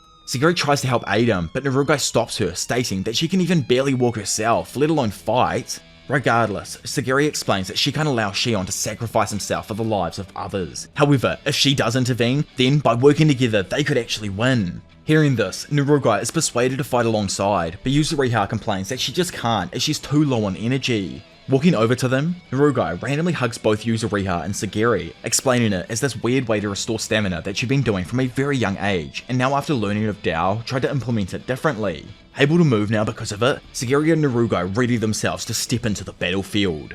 Before doing so though, the duo coat themselves in bandages from Yuzuriha's protective fluid as a way to prevent infection from the monster's stingers, then they both step into fight alongside Shion. Getting the Blind King's attention, she informs him that she knows the monster's weak point, so the plan to take him down will be distracting the monster while he gets in behind and takes out its tendon. Rushing at them, Mudan attempts to take out Narugai first, who somehow manages to weave in and out of all of the stingers. Not seeing his hand though, Mudan almost manages to slam down on Narugai. However, Sagiri manages to come in clutch, slashing at the hand and defending herself from a secondary stinger attack. Rushing to get behind the monster himself, Shion uses his harvest shower technique to create an opening, but it's just no use as the monster quickly retaliates, shooting a blast of Tao towards the samurai. Refusing to be pushed back, Shion charges forth, jumps into the sky, and strikes down on the creature. Yet, this was all actually a ruse, as he uses this moment to land on the ground and strafe under the monster's leg as it was still coming down. Appearing behind its back now, Shion unleashes a flurry of slices that seemingly cut through its branch-like legs, dropping it to the floor below. Now, at somewhat of a similar height, the monster tries to defend itself, but Shion forces himself through the attacks while Sagiri restrains one of its hands with her sword, allowing Shion to get behind the monster again. Thinking about everything that has happened since he made landfall, Shion becomes enraged. The fact that all he could do was flee while his disciple was dying is unforgivable. For his own unforgivable crimes of weakness, he curses the gods, stating that until this foe's life ends, Yamada, Asaemon Shion shan't know exoneration. This next technique of his took years to craft. Thousands of lives made this hidden technique so lethal. For Shion, manipulating these waves of Tao is akin to manipulating his own life force and spirit. Swinging his blade down now, he threatens these false gods, telling them that it's time they learnt about the fleeting nature of a normal life, its beauty and terror. Shion swings his blade down towards the monster's tendon, but halts himself after not sensing any strong waves, making himself wonder if those were even its weak points. Which is massive after the whole speech he went through before that. Knowing that he doesn't have time to overthink the situation, Senta, the goat, arises from the ashes for a moment to scream out that the monster's weakness is its ovule since his body is plant-based. Guiding him to exactly where the ovule is located on the creature, Shion dives forth, dodging the regenerated stingers and slashing at the weak spot, causing multiple Mudan heads to begin sprouting out. One of the heads becomes captivated by Shion's unwavering ability to face death, stating that he had truly achieved bliss, yin and yang in perfect harmony. Slashing at the open weak spot now, Shion finally manages to take down Mudan, sending the massive creature he formed crashing onto the ground below. With it beginning to dissipate now, the surrounding area becomes covered in beautiful looking flowers. After finally ending the battle, Sagiri rushes over to Senta, who's still somehow alive at this point, but readily succumbing to his wounds. Sagiri begs Yuzuriha to apply more of her medicine to him, however, she refuses as it just wouldn't make sense to use the remaining amount she has left on Senta when he's guaranteed to die. Instead, she's more of a realist and understands that Senta knows he's at the end of his road, so it only makes sense to give the rest to Shion. Yuzuriha comforts Senta as she tells him to let go of his duties as an executioner and think about something that he truly desires as his last memories. Crouching down beside Senta in his final moments, she tells him to think about something else instead of this honor-bound stuff. Think about something that he holds dear, like a family pet or a lover he won't ever see again, and if it helps, she'll hold him close in these dark times. Slowly passing away now, Senta just thinks about the few small joys he had in life, and now the beautiful Yuzuriha next to him as he dies with a smile on his face. In a moment of silence, the group buries his body and decides to rest before continuing on their journey. Sagiri thanks Yuzuriha and Narugai for their help, but states that from now on, she will not suffer the death of another ally. All of them will survive and escape this island no matter what. Elsewhere, and after waking up from his unconscious state, Gabimaru instinctively jumps from where he was to see again Tetsusai, Fuchi, and Mei all just chilling out staring at him. Fuchi informs him that they're situated in a cave halfway up the valley and are just stopping for the night. Gabimaru thinks to himself that he can't seem to remember all of the details to how he fell unconscious. With them awake now though, Fuji begins going over what they know so far about Dao. Meanwhile, Sagiri's group enter Hirai and settle inside one of the buildings to also go over what they know so far. Yuzuriha and Narugai happily use the opportunity to change into some Chinese looking clothing while Shion tries to discuss what they know about Dao. He explains that they need to use Dao wisely or there will be grave consequences for their body, mind, and in the worst cases, even death. Remembering what Hoku had told him, Shion brings up the idea that multiple types of waves or Dao actually exist. In his eyes, there would have to be wood, fire, earth, metal, and water. These 5 attributes are locked into a web of constant influence. Some types would help to heal or restore someone's Dao, whereas others would do the opposite and hinder someone's to a greater extent. Shion believes that if they can exploit these attributes or types, then maybe even the immortals might be felled.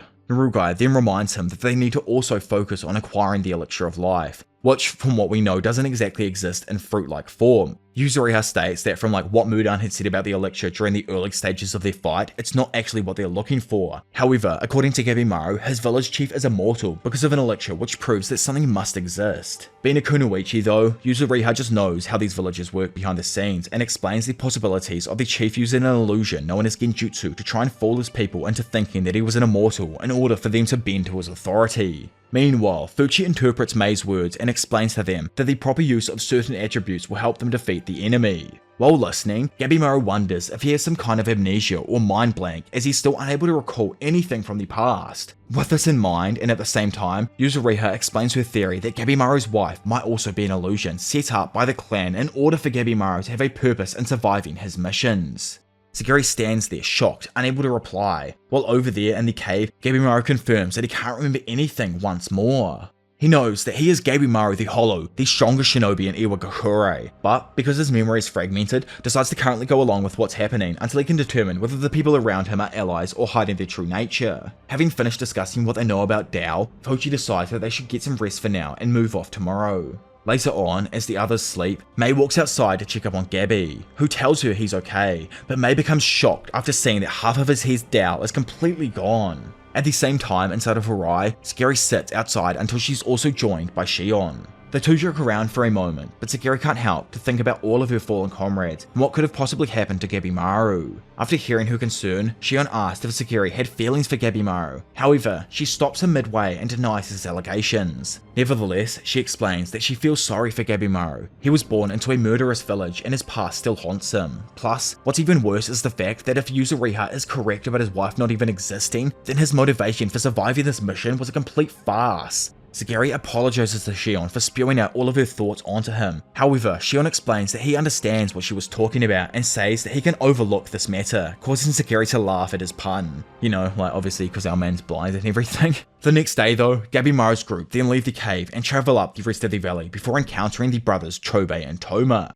Hearing Fuchi say that more humans might mean more friends, Chobei smiles and spin kicks Gabimaru. Back on demon time, Gabi vanishes from in front of Chobei, lands on his shoulders and seemingly takes him out in one swift move. However, Mei screams out warning him that Chobei's Dao is massive. Randomly grabbing a hold of him, Chobei stands back up and rips Gabi into the ground, telling them that he isn't interested in becoming allies. Elsewhere, and after having left the mainland now, Lord Aoki finds it foolish that the shogun has planned to send off around 50 Iwagakure ninja, believing that their leader has motives of his own. Shogun tries to calm the lord down, assuming that his concern is with the multiple ninja on board. Randomly though, Aoki questions if him and the other 3 Asaemon were capable of controlling these ninja since 2 of them seemed to be unranked. Rolling up to the island along with rank 4 Jika and the edgy Aizen stand-in is the little man Kiyomaru and the beautiful but still unmatched Isuzu. The little man himself, Kyo, he isn't ranked because the man is still young to actually take part in the system, and Isuzu isn't as well because she takes the role as a combat instructor employed personally by the shogun. Shogun states that they don't just approach this mission as mere observers. No, the whole purpose for the expedition to the island is to back up and support the vanguard. Kiyomaru, who's just obviously listening to all of this, becomes annoyed with Aoki as he thinks it's pathetic some random old fart can judge them because they're unranked, when in all reality he could probably take him out before the dude even knows what happened to him. Isuzu tries to stop him, but Kiyomaru flexes the fact that he could literally take down everyone on the ship alone and cuts the mask of the ninja that appears next to him. Furious with Kiyomaru's rude behavior, Isuzu draws her blade, placing it near his neck and demanding that he sheaths his sword. With the two exchanging cold glares at each other, another random Iwagakure ninja tells them that they mustn't worry about them at all. Noticing him, she awkwardly apologizes to the male ninja, but he continues to assure her that he didn't mind, and if they still had doubts, then to pick any one of them, then that said chosen one will be thrown overboard to show their loyalty. Intrigued, Kyo hilariously tests his loyalty by choosing their ninja who spoke up as the one to take himself out. Crazily enough, it's shown that the dude was the leader of the Iwagakure squad, and before following through with what he promised, passed on the leadership to the ninja next to him.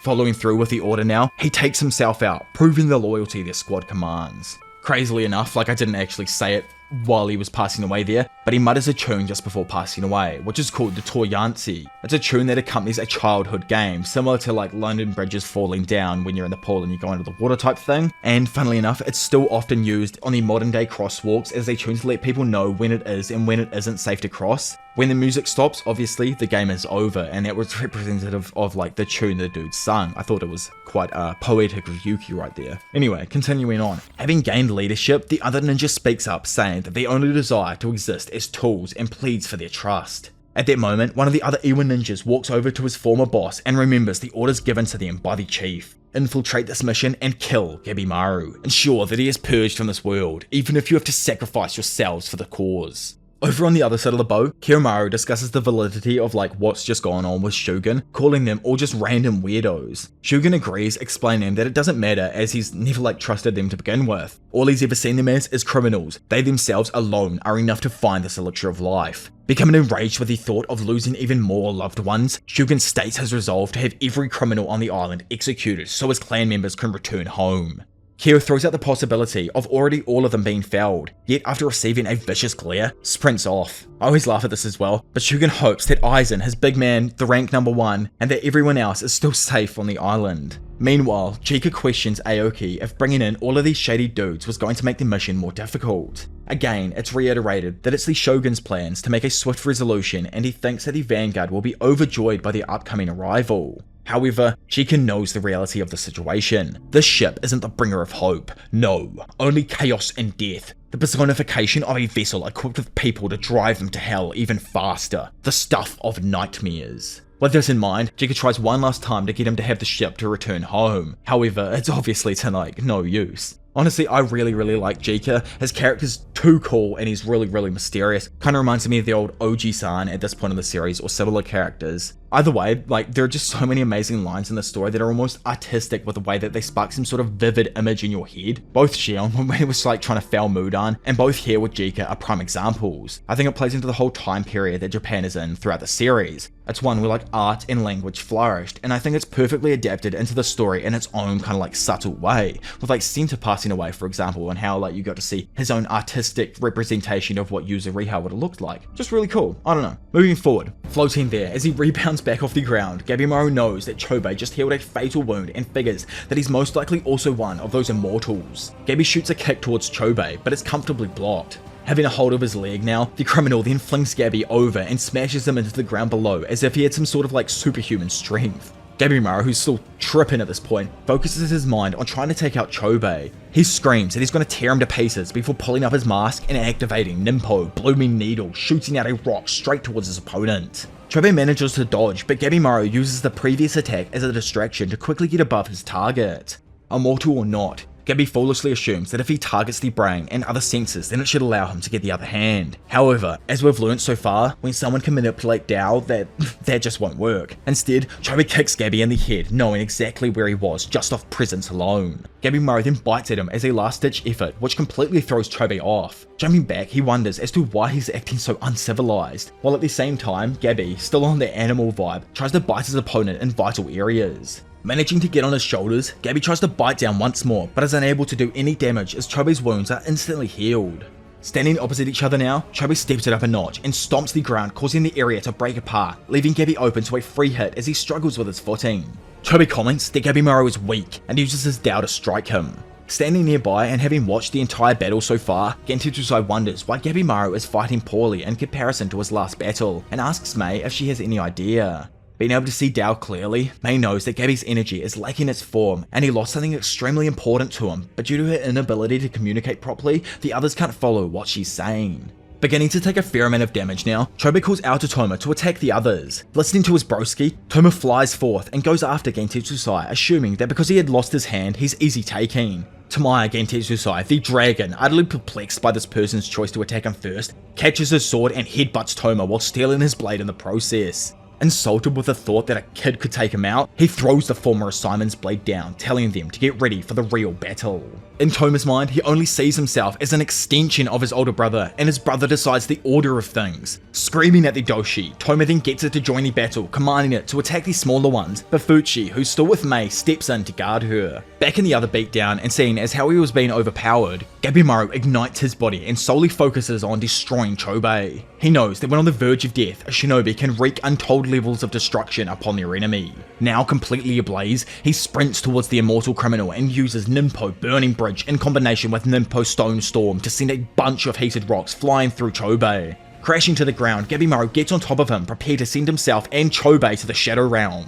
The criminal tries saying that they'll both perish if he continues, but Gabi literally doesn't care. He doesn't even know why he's on this random island or partaking in this mission to begin with. If he dies right now, it's not like it'll even matter. His village will just send another person to take his place. As, at the end of the day, shinobi are just a hive with nothing to lose, and those who cling to life will never win. Hearing this and becoming enraged with the idea that he can't win because he has an attachment to his brother, Chobei thanks Gabimaru for helping him realize his resolve. So remember Mei and like the strong weak stuff from earlier on? Well, as Chobei states to himself that he does indeed have something to lose, his mind becomes weaker and his body begins to transform into his breakdown state. Remember how I brought up earlier in the video that Kashikai literally means like demon corpse undo or something like that? This literally here is, I guess, Chobei's version of the Kishikai form, with his breakdown state, literally telling his body to come apart or break down.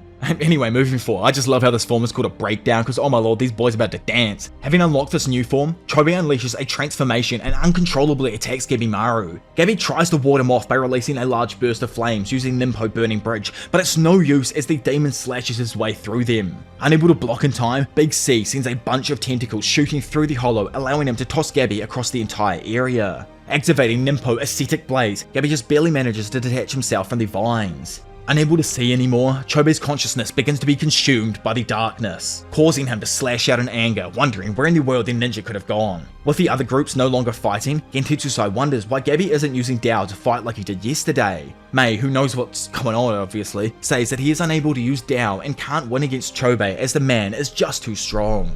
Falling into a moment of deep thought, Gabimaru makes the conscious decision to use up his remaining life force to kill Chobei. However, he is briefly stopped by a vision of someone long forgotten. Ignoring this uneasiness, he rushes towards Chobei, ready to do whatever it takes. Watching these beasts become more and more confused, Fuchi just notes that both of them have completely lost themselves. Turning and seeing his brother become more beast than man, Toma remembers Gentetsusai's words from earlier and realizes that Chobei has been fighting for his sake. Back in the battle, Chobei continues on his rampage. Sadly though, he soon comes to see that for the past few blows, as he wondered what he was, he'd unknowingly attacked his brother Toma, who would just try to make him come back to his senses. Stuck and unable to move, taking in what he'd just done, Toma tries to break through to his brother's shell, telling him that he's everything in the world to him. Sadly, as he was doing this though, Gabimaru saw the perfect opportunity to deal the finishing blow and prepared himself to do so. Not wanting Gabi to burn away the last of his Dao because he'll die, Mei rushes in to stop him from doing anything else. Standing behind him, she releases a massive blast from her Dao, creating a crater that causes Gabimaru and the two siblings to start falling.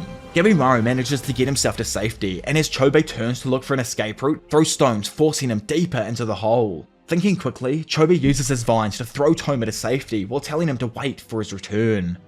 So, remember how Gentetsusai and Fuchi don't really know Mei yet? Like, this ain't the Hoko group from before, and seeing her use this level of Dao makes them question just how she accomplished such a feat. And an even more surprising revelation for the two, it's shown that Mei was now fully grown. Meanwhile, inside of Harai, Saguri suggests that they go outside and reunite with Gabimaru and the others. However, Yuzuriya doesn't agree, and instead thinks their focus should be on trying to escape from the island.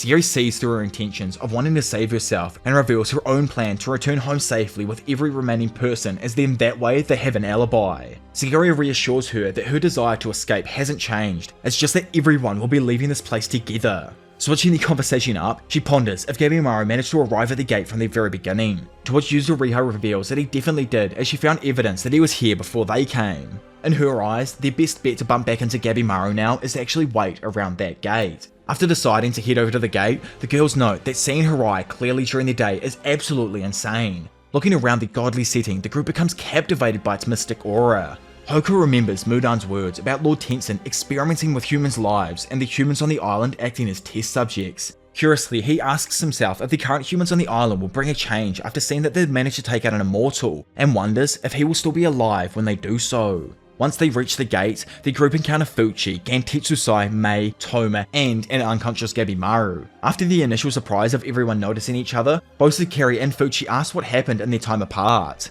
After noticing that Mei was still okay and had matured after using her power, Fuchi expresses his gratitude that her allies kept her safe. Confused on how they even arrived here, Hoku asked if they came up from the Soshin pits, and after learning that they did, Hoku can only think that throughout the 1,000 years he's lived, no one had managed to accomplish these feats, and because of that believes that the current travelers are humans beyond compare.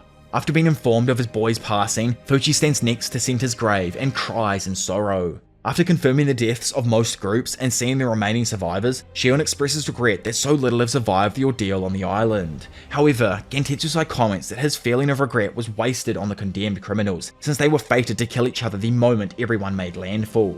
Unlike Shion thought, he also states that thinking all your comrades would survive is ridiculous. He then points towards Toma, since it's obvious the dude was a traitor, and offers to get rid of him. Not wanting him to though, Sakiri steps in to stop him, as without Chobe around as well, he really doesn't pose a threat at all. Yuzuriha, who's just been chilling there this whole time, interrupts and has everyone around focus their attention towards Gabimaru's injuries, stating that the dude's literally knocking on death's door. Rolling up, Fuchi elaborates on what happened before they got here and how he expended far too much Dao. He did what he did when he came to healing him, but because the injuries go beyond physical, he wasn't able to do much. Kneeling down and looking at her injured friend, Sakiri watches as Gabimaru reawakens and instantly tries to stand up. Sakiri says that they should look into his wounds, but Gabimaru shrugs her off while saying he's fine. Shion warns him that without proper treatment he will die, but Gabi claims that he's already accepted this fact. Stunned with hearing the old Gabi again, Sakiri just questions who he is. Looking at her, Gabi answers that she already knows who he was. He's Gabimaru the Hollow.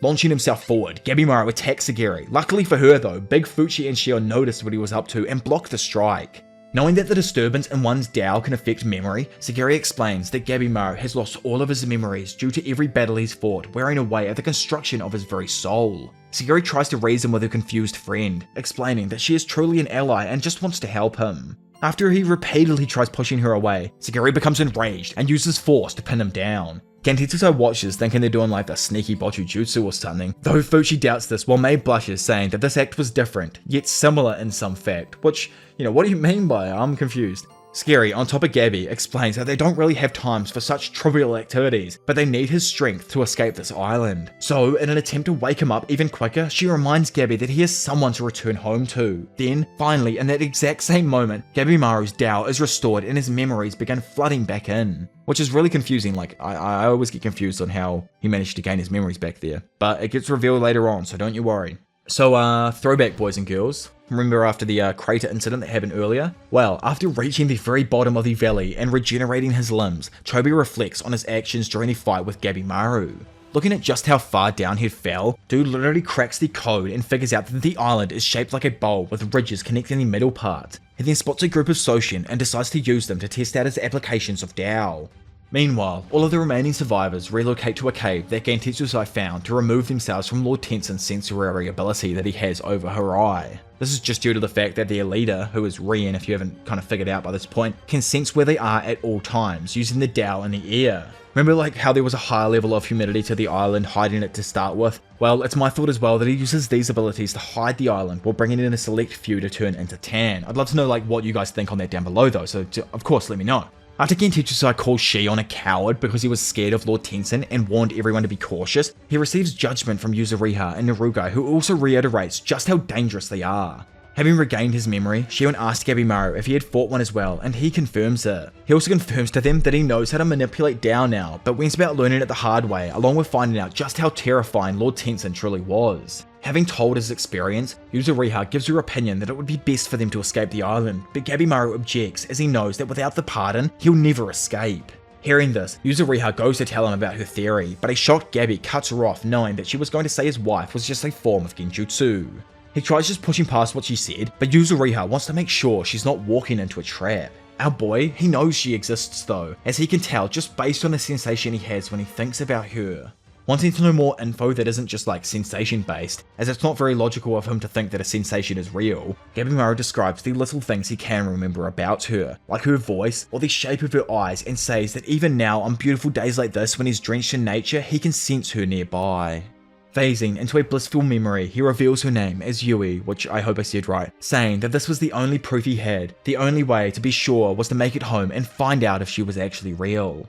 His confidence causes Sagiri to feel delighted and gets Hetsusai, who calls our boy a man's man, to feel like he finally found a perfect fighting partner. I actually love Hetsusai, he's such a damn cool character. Yuzuriha though found it weird that a shinobi like Gabimaru can talk about his weaknesses, but Shion adds in the fact that he could sense Gabimaru's Tao growing, which proves to him that his wife is real, and people who have something to lose are considered extremely strong, which is just like Chobe for example, with him not wanting to lose his brother.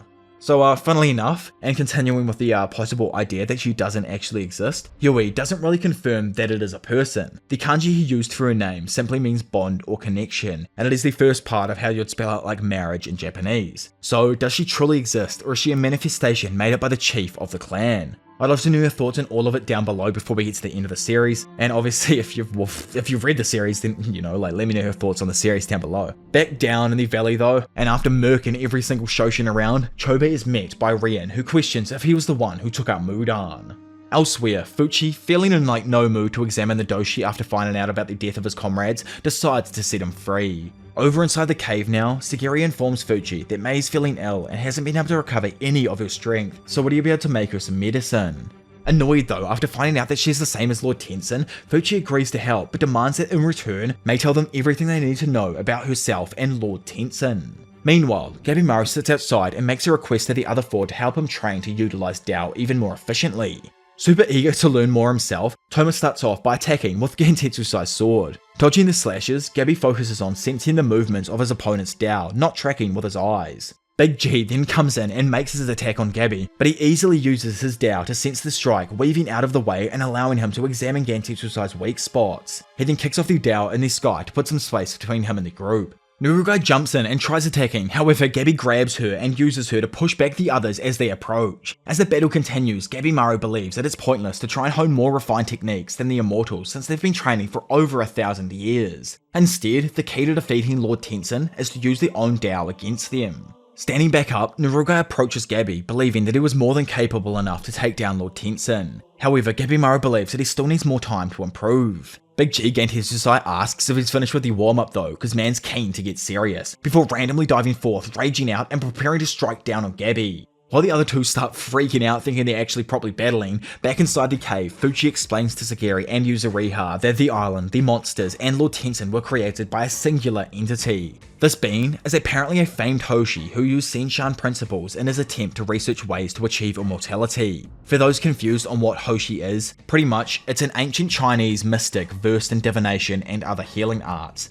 This particular mystic developed methods to tinker with Tao directly. From this, he created crossbreeds of creatures that had similar affinities for Tao. Then after an age of creation, Lord Tensen was finally born. This being is a fusion of human and plant Tao that is both male and female, both yin and yang, hence how they can change genders in an instant. Gender benders. Lifeforms usually use Tao over the course of their life, but the Lord Tensen's energy has been polished for over 1,000 years, far beyond the scope of any human ability. Yuzuriha, who's obviously confused over why they're even here, asks what their purpose for living on the island was then. Fuji explains that the Tensens have been practicing Taoism, or more specifically the inner ways of Tan, which is meditation, and the outer ways of Tan, which is making the elixir to achieve immortality. Hearing this, Yuzuriha and Sagiri become shocked, realizing that the elixir does indeed exist. Yet, Fuji tells them that it's probably just a prototype, a potion created from harvesting and extracting the Tao of humans in order to expand the Tensens' lives.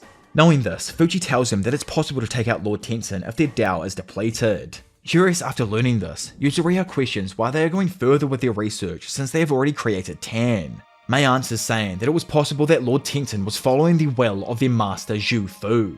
Fuchi explains that Zhu Fu, also known as Jofuku in Japan, was a Hoshi mystic and served the emperor of the Shin dynasty, who journeyed off to research the secrets of immortality 1,000 years ago, but eventually came to an end once he entered Japan. Perhaps though, he never really came to an end, and instead lives on as someone to this very day. I want to know like your thoughts at this exact moment on who you possibly think that this person could be. It's given us this image of this dank looking foot, so surely that hints to someone of great age who is still indeed alive. So this Jufu or Jofuku person, like obviously just revealed before, is actually a real man from way back in the 3rd century BCE, and as I mentioned earlier in the video, he was sent out to search for this mythical mountain and the Elixir of Life. He oversaw a fleet of 60 vessels and thousands of crew members, artisans, and civilians. In 219 BC, he actually made it back after the first voyage, having unsuccessfully found the elixir or penglai. Yet, after heading out 9 years later in 210 BCE, he never returned. Some people suggest that he ended up making landfall near like Mount Fuji. However, in Hell's Paradise, it's obvious that the man's voyage ended in the seas southwest of Japan.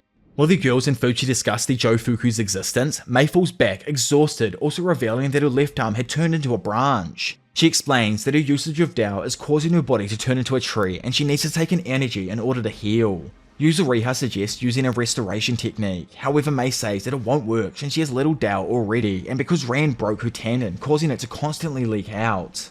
After the cruel past Mei went through was shown to us, Hoko, then like the champion he is, offered his Tao to fully heal her. Due to how Lord Tensen can extract Tao from living life forms, it's the only way for Mei to actually heal herself, but obviously she's hesitant to sacrifice Hoko. Big Bonsai though insists as soon he'll go through the process of arborification anyway. To him, this is one way he can also atone for his sins, explaining that he ignored Mei's desires of wanting to leave the island, and instead choosing to raise her as a replacement to his deceased daughter. Mei tearfully tells Hoko that from the time he found her, she always thought of him just like a father. She then accepts his offer, placing out her hand and absorbing his Tao. With Hoko's energy flowing into Mei, she gives him her final farewell before returning back to her younger state. Meanwhile, the previously raging battle has come to a peaceful end. Obviously, you know, like remember how Gentetsusai and Gabi went at it just before we skipped away? Well yeah, Shion is left impressed with Gabimaru's abilities and believes that he may have what it takes to defeat Lord Tensen. Toma then randomly drops down on his knees and begs Gentetsusai to help train him how to wield a sword so that he can gain the power to escape the island himself. Big G doesn't believe that he can trust him just yet, but in a show of honor, Toma then cuts his hair and asks once again to help make him strong. Impressed with the little guy's determination, Gentetsusai agrees with helping Toma and tells him to come follow him.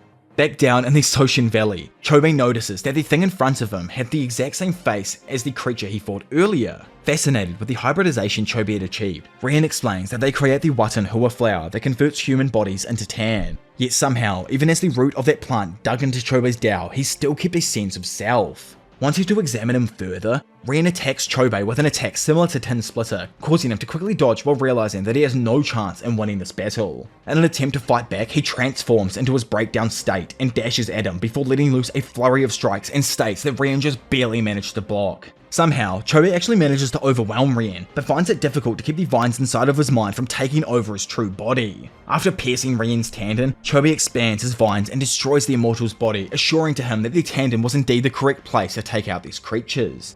However, and really randomly, Rian then suddenly appears behind Chobei again, revealing that he destroyed only one of his many clones that he brought along with him. After seeing Chobei unleash Tao from the Watan Hua flower, Rian expresses his satisfaction at the fact he managed to control it and decides to take him back to the palace. Chobei tries to attack, but is unable to resist the effects of the vines, allowing Rian to bend down in front of him and use a Tao strike to knock him unconscious. Slowly falling into a dream, he reiterates his desire of not making the same mistake as his father by abandoning his brother. Later, Chobei wakes up in a bed and sees Rian as a female standing nearby tending the plants. Rian explains that she finds Chobei to be the final key to completing her research and wishes to understand his Tao cycle better through Botchu Jutsu. Yeah, but you know we can't actually go there, so just know that your man is the key to unlocking the perfect being. Sadly, there is like so much I can't actually go over in this part of the story, but pretty much because Chobei is revealed to be the perfect being in this case, I guess you could say. When his Tao is extracted, then it will allow these creatures to turn everyone on the mainland of Japan into tan. So yeah, that's I guess the big evil plan that's in store for our main crew. Something else I also wanted to mention was that the kanji in Watan Hua translates to outside, tan, and flower, meaning a flower used for the outer way of tan, literally. Anyways, later on in the day, our Big Gentetsusai breaks down crying in pain that Mei had reverted back to her child body. In his eyes, it was way more comfortable carrying her around when she was older. Actual Chad though, ain't none of that weird stuff. That's why I like Gentetsusai. He's a champ in my eyes. Either way, back with the main group, Shion in collaboration with Gabby prepares to announce their next plan. However, Mei catches their attention when she senses that the second landing party has arrived on the island. She knows that it isn't Lord Tensen, but due to how she can't articulate herself well, says that their Dao is very strong.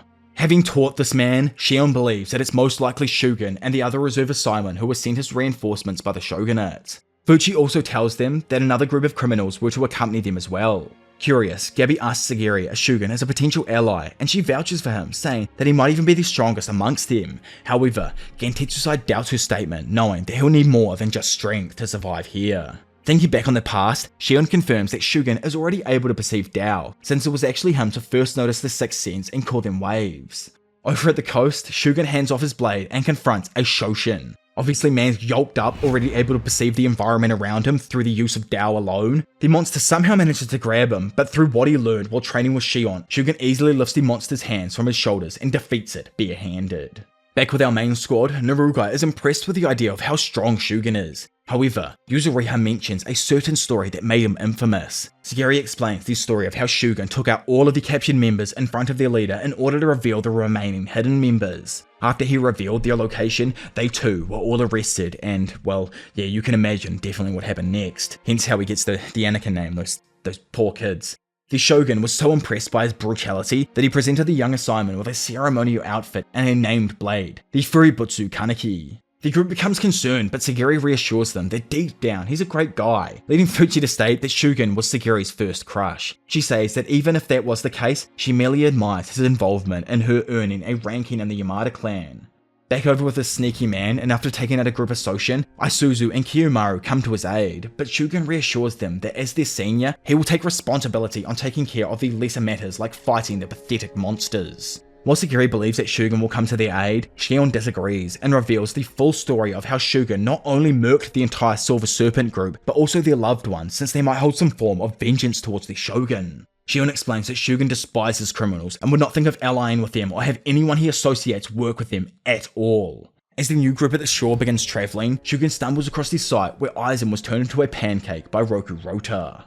After both of his parents were taken out by an infamous bandit, Shogun was dropped at the door of the Yamada clan. Obviously in a flashback, and as the two begin talking about what it means to be an executioner, Shogun tells Aizen that he fails to see the logic in their clan's way of executing criminals and wonders why they can't give them a painful death instead.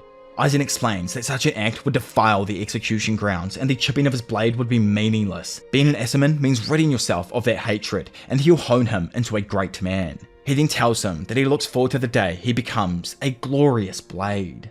In the present, Shogun screams in pain over Aizen's death, and instead of moving forward with the mission, makes a decision to lay his soul to rest.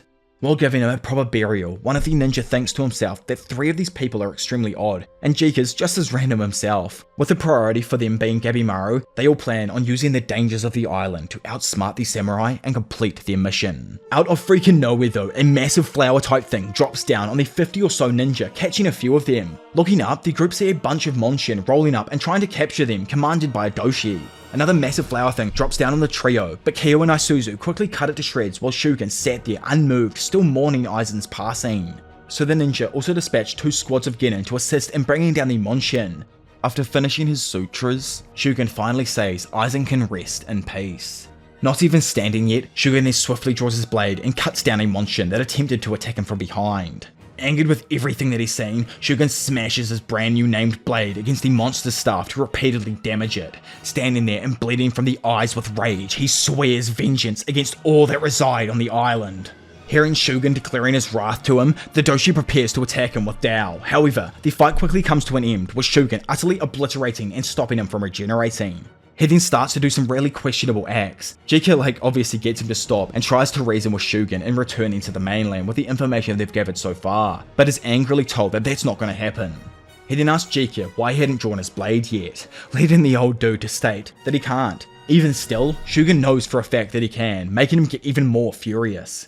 Cutting in on the boy, Isuzu tells him to calm down, making him realize the stupidity of his ways. Quickly changing his demeanor, Shogun apologizes to Jika, but states that his earlier statement of eliminating everything on the island was true, so don't forget that. Hearing this, one of the ninja recommends that they should handle everything in regards to collecting information, since the ninja has special tactics in their area.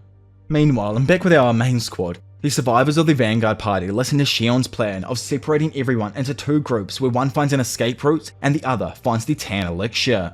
After Gentetsu asks how exactly they're going to fight Lord Tensen, Shion repositions everyone and creates a diagram on the ground of the Tao attributes that each of them possess. The idea is that they will use their attributes to hinder each member of Lord Tensen and defeat them. Yuzuriha though believes that it's hopeless to continue due to the risks and not knowing who they're up against at the coast of the island. She then suggests an alternative way by finding a way off the island and instead going into hiding as a way to possibly survive. Shion understands where Yuzuriha is coming from and knows that there are honestly just too many unknowns in the coming future. So, because of this, he takes everyone's thoughts on the matter into consideration by giving them the option of going their own separate ways or working together and surviving. After walking into the cave, Shion immediately senses the presence of every single person behind him deciding to move forward with his plan due to their own personal reasons in surviving. With the situation growing more dire, Shion is at least relieved that they all came to the same decision and tells them that they are all each other's last chance of survival.